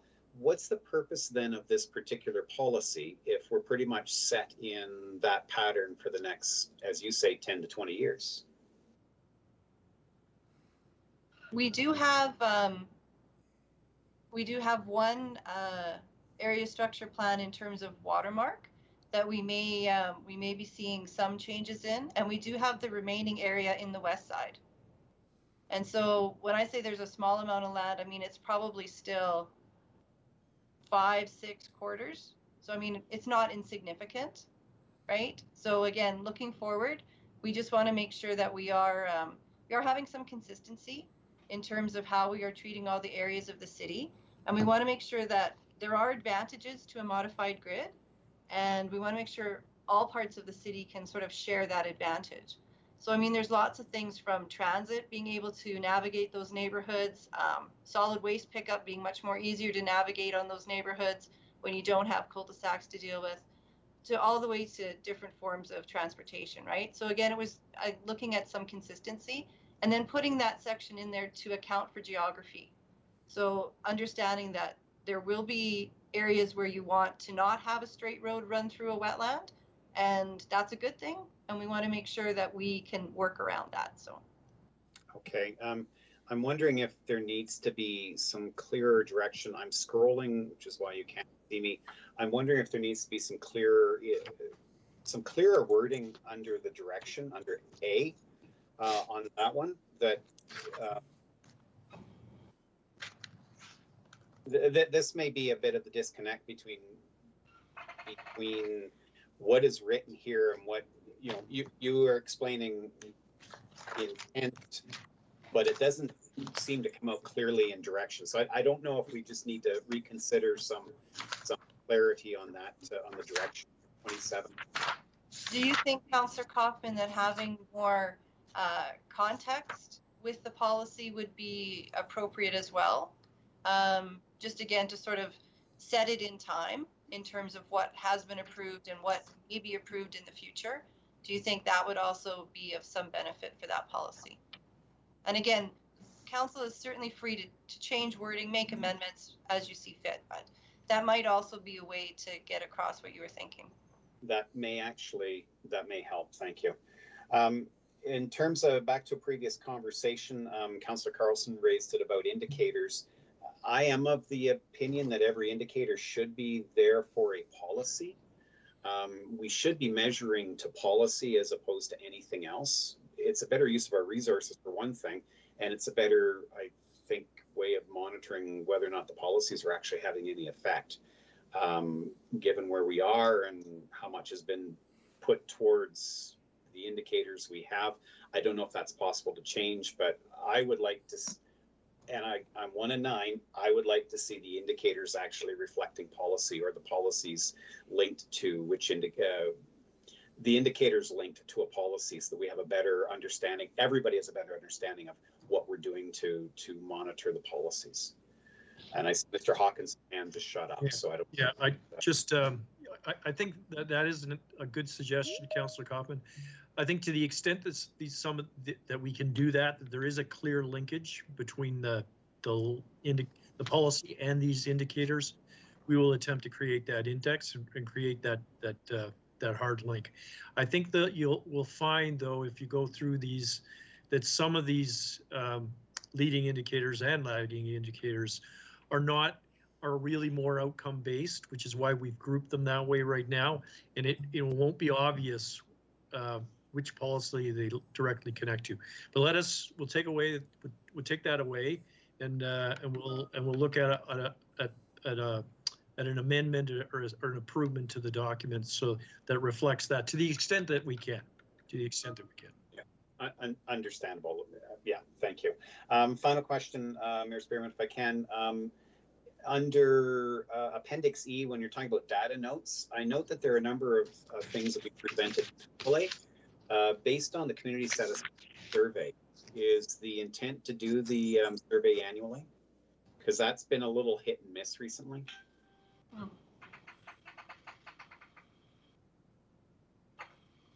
So I don't know if it's just that the language wants to be changed to when community satisfaction survey is undertaken, or if there's another indicator. But if you look at some of the things under E that line up with the community satisfaction survey, they are to be presented annually. So that's a heads up for wording or how you want to recontextualize that or reestablish that.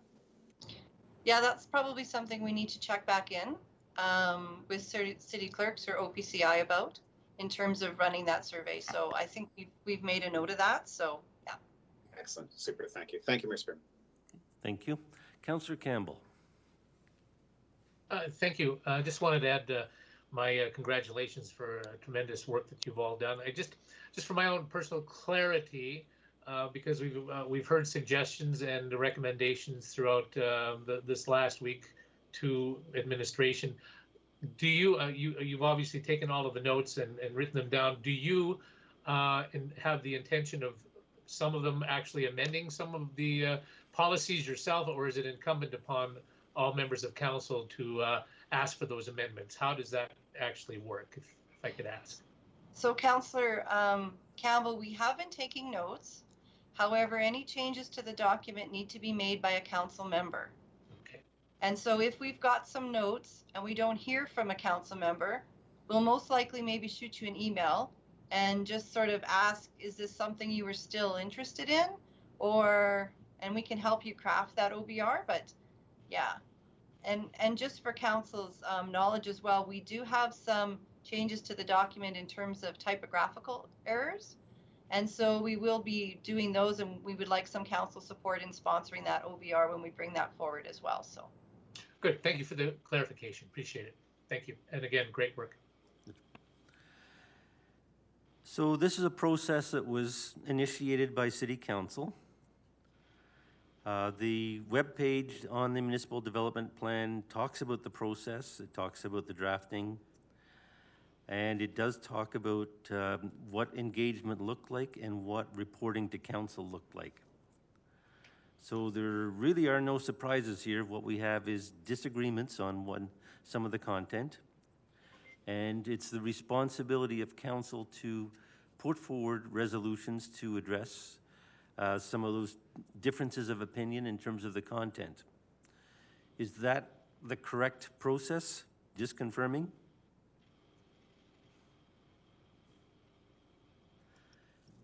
To Ms. Gehring, I guess.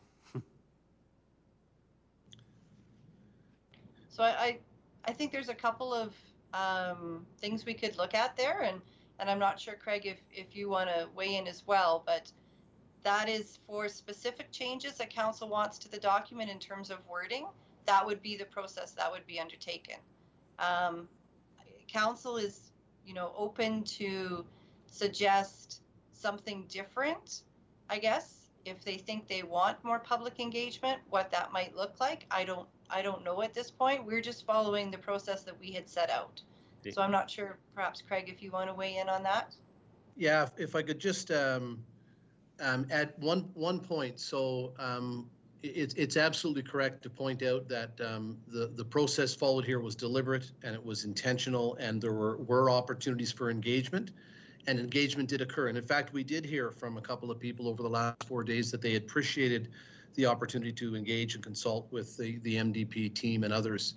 But there's also, I think, because of the way that this was that this unfolded, there were some stakeholders who certainly feel, and we heard from them, that given the potential impact on some of these policies on them and what they do, that they didn't feel the consultation was sufficient. And I think it's important to point out or just reinforce that opinion. And I think because of the way this unfolded, that is in fact correct. And I think I just want to make sure council understands that the consultation here, from what I've heard, worked for some.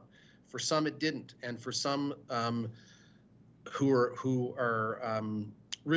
had the first time, who only had the opportunity to engage on some of these policies this week, they clearly felt that 5-minute engagement was not enough. And I think it's important for council to consider that.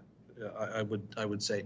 And the other thing I would have is a question, Ms. Gehring, and is it possible for us to share with all of council all of those notes that were taken this week so they can see all of the comments that were made? I think so. I mean, obviously there's the tapes, but staff have been taking their own notes. And so I think we can compile them. Obviously, we won't be able to get to that before next week, but we can certainly do that and send it out to everybody. And my follow-up question would be, if we wanted more extensive engagement, we could delay this process for 4 weeks, and then revisit the bylaw.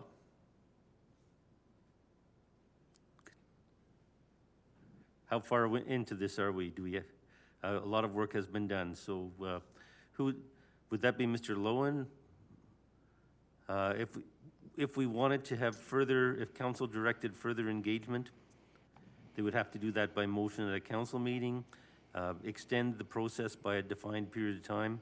Is that possible at this stage? Legally, yes. You could, by motion at a regular council meeting, schedule a further public hearing far in the future, or schedule the second and third reading.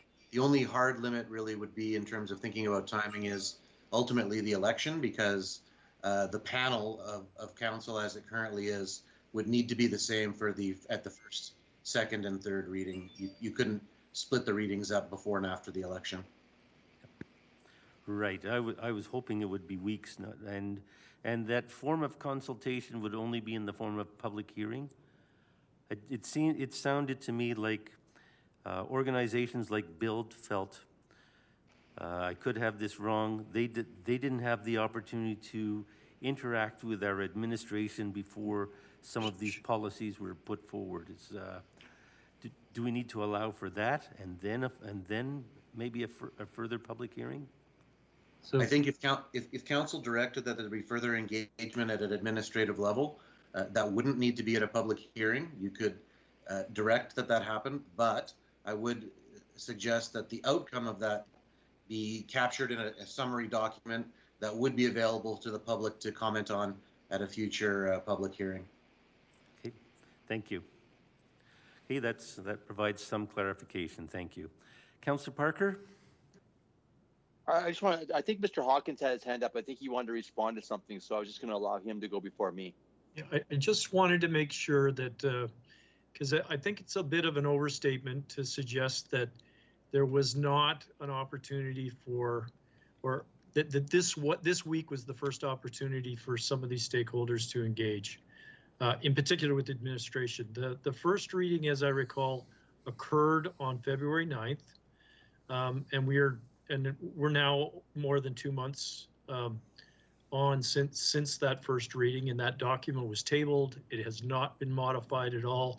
It's been subject to public scrutiny for there, and there has been engagement between staff, the administration, and a number of stakeholders, including Build, to a limited extent since the first reading. So I just wanted to make sure the council was not left with the impression that this process had completely limited discussion on the document prior to this point in time, like between first reading and the public hearing. In fact, there's always been we've been more than willing to engage in conversations since first reading, so that we had a mutual understanding of each other's positions leading into this week of discussion. So just for clarity, I don't want to leave people with the impression that we have been preventing folks or not being willing to engage with folks, interested parties and stakeholders up prior to this week of public hearings. Okay, thank you. And I believe Ms. Gehring has a further comment. Just to add as well, we did include 60 to 70 stakeholders in terms of all the virtual engagement that we did do. They were all invited to the CIC meetings where they could present to council. We did do a presentation to Build on February 9th with the draft. We pointed out the actual policies we felt they should be concerned about. So we tried to give them a Coles Notes heads up. So we did try within the process that we had set up to do that engagement. So I will add that as well. Okay, thank you. Anything further, Councillor Parker? Okay. Well, I just saw Mr. Hawkins' hand go up, and I think he wanted to respond to something, so I'm glad he had the opportunity. My question is, I look at this as our administration has done a really good job going through the process, and I'm glad that Mr. Hawkins and Ms. Gehring clarified how we got to this point. It's now our job, and correct me if I'm wrong, Mr. Felton or Mr. Lohner, it's now our job to listen to what the people have been saying, for in particular Build, and it's our job to come back with some amendments to this document and find some kind of compromise. And that's the whole idea. We're kind of the middlemen, for lack of a better term. Now, my question is, if we want to change, for example, policy 15, and someone brings an amendment forward, do we have an opportunity to then go to Build and say, hey, is this something that you feel that you could probably work with, or do we have to have a public hearing to have that conversation? That's my question. I'll ask Mr. Lowen to give us an answer on that one. Thank you. So I think the current timeline is scheduled that all the proposed OBRs that various members of council would propose would be into the clerks by April 16th to be debated on May 4th at a council meeting. During that debate, you wouldn't have the opportunity to debate to talk to the stakeholders about your proposed OBRs, but they're based on what you've already heard. So there really isn't a need for public engagement at that level. After the debate, whatever the results of that are, and what OBRs pass and which ones don't, then council could make a decision to have another public hearing. And I think we had talked about that, building that into the project plan for June. So then you would advertise the new bylaw, the new MDP plan that's been adjusted by all the OBRs, and re-advertise that, and then again allow members of the community to come to you as council in charge of the process and give you their feedback on what's been done. And you might hear that it's great, or you might hear that there's more work to do. So it kind of like it'd be NDP 2.0, for lack of a better term. We had our first version, we went through a public process, now we've developed the second version. I think we've addressed all the issues we've heard, and this is what we want. Is everyone happy? Is that kind of the idea you're thinking? That's right. Basically, the concept is we've brought you a draft, and we're just going through the drafting process to get to the final draft in a much more public and in some ways awkward procedure, but in a public and transparent procedure that happens with council at the helm. And lastly, and this just didn't happen this week. This process started way back in February. So this is an ongoing process. So I don't want people to think that this has just been a 1 week process. It's just been a technical 1 week public hearing, but this process started months ago. So, and I'm glad that the administration clarified that as well. Thank you, Mr. Lowen. Thank you, everyone. Thank you. Deputy Mayor Miyashiro. No, never mind. Okay, so I see no further questions from council. Councillor Campbell. Sorry, that's I thought it was up, then it was down, then I put it up, but it's down. Sorry. Okay, are there further questions from council? City manager has a comment, I believe. Yep, go ahead, Mr. Dalton.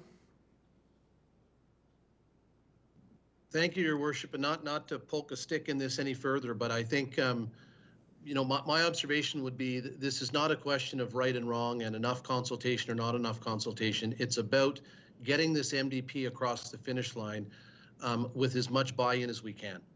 And so this has been a 2-year process. Folks have worked extremely hard, and it's a really, really good piece of work. But that does not mean if based on what we've heard over the last 4 days, that if there are a few particular policies that are of significant concern, that we can't find a way to support council in thinking those through a little more deliberately with the best information on the table. And I would offer that the concern we heard around consultation was related to a very small number of those policies. Again, reflecting, I think, the quality of the work. But I think it important to state that this is an important document. And we want to get it across the finish line, I believe, with as much buy-in as we can. It's been pointed out, we aren't in a particular rush. We're not racing to a particular deadline. I think the process that Mr. Lewin has laid out will work fine. And I think in that process, we need to find a way to again, with those that express concern about having the opportunity to dig in detail to some particular policies, that we enable that to happen. Thank you. I believe administration has done everything that council directed them to do. And of course, we have issues where there's not full agreement. So council is going to have to make decisions, and those OBRs will come forward. Any further questions from council?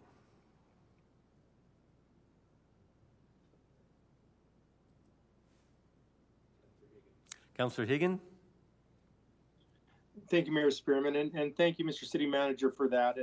And I just want to go back again, and I know that we're poking this, but I know that a majority, and I like the comment that was just made by our city manager, that, you know, there's a lot into that document, and there's a few things that really over the past while have been talked about. And so there's been fantastic work done in that document. And you're right, we've had this for a while, and if it's been a couple months to get that final consultation in, I do want to reiterate that the work is that's been done has been fantastic. Again, there's only been a few things that have been touched on, and so you know what? It's fantastic work, and I just wanted to make sure that I again thanked our city administration, my colleague, for the work that's gone into this, and with that, I guess we're prepared for a long weekend. So thank you.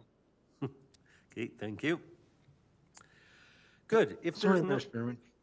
Sorry, Mayor Spearman, I do have one last thing to remind people that on the city's website, the MDP drafting process is well laid out. Yep. And it reminds everyone that this process is council's process. And it wasn't administration saying we have to do it this way. This was council saying that we don't want you to rebuild the whole thing. We want you to tweak it. And the engagement dates were there. The links to them are there. The what we heard report is there. This is a very transparent process. So I think people need to just go to that site and check out all the information. Yep. Exactly. Thank you. If there's no other questions from council, it is expected that City Council will consider any proposed directional resolutions for the MDP at the May 4th City Council meeting. An additional public hearing may be held if deemed necessary. If council do wish assistance with drafting their resolutions, please contact either Maureen Gehring or David Sarsfield by Friday, April the 9th. We require final resolutions to be submitted to the city clerk by April 19th. Now, I'd ask that all members of City Council refrain from communicating in any capacity about this matter with members of the public until the vote on the bylaw has taken place. Mr. Lowen sent an email to members of council. There's been some questions. Mr. Lowen, would you like to elaborate on the email just for the public's knowledge and if there's any further questions from council? The email reiterates the guidance that we've opened every meeting with and you just reiterated, which the best practice is for council to make decisions on this important matter based on the information that they have got in public, not accepting evidence outside of the public hearing. And beyond that, I'm available for any questions or clarifications that you might have. Thank you. Councillor Carlson. Thank you, Mayor Spearman. Maybe to Mr. Lowen, perhaps. So I believe we had another date scheduled. I think it was June 1. That isn't actually scheduled. I'm just unclear. Is it up to council to say, yes, we want another day on June 1, or has that already been scheduled? I just need some clarity on that because I've heard different positions. I can give you my understanding, and then I'd invite Ms. Gehring to correct me if I've said anything wrong. That was the date that we, in sort of laying out the timeline for getting this across the line, thought would make good sense for a second one if necessary. I do know, or I understand that there may be a conflict with FCM on that date, and so there may be an opportunity for council to pick a different date that works better for your calendar in the month of June. And the plan was, I think, on May 4th, when you have the debate around the OBRs, if magically everything is resolved and everybody's happy and council doesn't think another public hearing is necessary, then it wouldn't be necessary. But perhaps more likely, as we're sorting through the issues on the final group of policies, you might want another public hearing. And so that would be up to council to decide. Currently, we're looking for that. Would be looking for that decision on May the 4th during that meeting. Perfect. So it hasn't been. I just wanted to thank you for that clarity. That extra day has not been set on May the 4th. Council could, and that would not. I believe if I read your missive to council, that would not start the process over. We could just schedule another one and we'd be good. That's right. Excellent. Thank you. Thank you, Mayor Spearman. Thank you. Acting Mayor Higgin. Thank you. Just when I thought I was sending everyone home for the long weekend, I will ask Mr. City Solicitor, and I just want to confirm this again, that if we're drafting any OBRs for this, the public hearing is pretty much come to a close here now. there's zero engagement that we could have with the community about these OBRs, and I just want to confirm that. And what we've heard now is all we are able to hear before making a decision on this, unless we add in an additional public hearing. Is that correct? The words that I use is receiving evidence or information about the MDP, and to me that's different than any engagement. And I'll use perhaps overly simplified examples just to illustrate my point. If you were walking down the street and you had voters yelling at you, vote yes for the MDP or vote no for the MDP, that's not evidence, and that wouldn't be in any way upsetting the process at all. So I don't think that kind of interaction is prohibited. What we're talking about is receiving substantive evidence or information that relates to the MDP. Thank you. And Councillor Kaufman took his name out of the queue. There are And then no he put his name back in the queue, unfortunately. Okay, go ahead. Sorry, then just for clarification, Mr. Lowen, we are putting forward motions. Those motions become part of a regular agenda. And at that time, people may have question, comment, concern. Engagement on the motions is acceptable at that time. Again, I just look at the word engagement. If somebody tells you they like what you've proposed, I don't think that's receiving evidence. I think if they say you are wrong because you use the number 15 and based on these studies it should be 35 or something like that, that is information that really should be received by council in the public hearing. Okay, so that could be forwarded to, or should be forwarded then to Ms. Gehring, and it can be included in the public, the next public hearing. That's right. Okay, excellent. Thank you. Thank you, Mr. Spearman. Okay, I have no more speakers in the queue. So I would ask that members of council refrain from communicating in any capacity about the matter with members of the public until the vote on the bylaw has taken place. And with no further comments, I now declare the public hearing adjourned. Happy Easter, everyone. Happy Easter. Happy bunny rabbits. Stay safe. Thank you. Thank you. Happy t-shirts.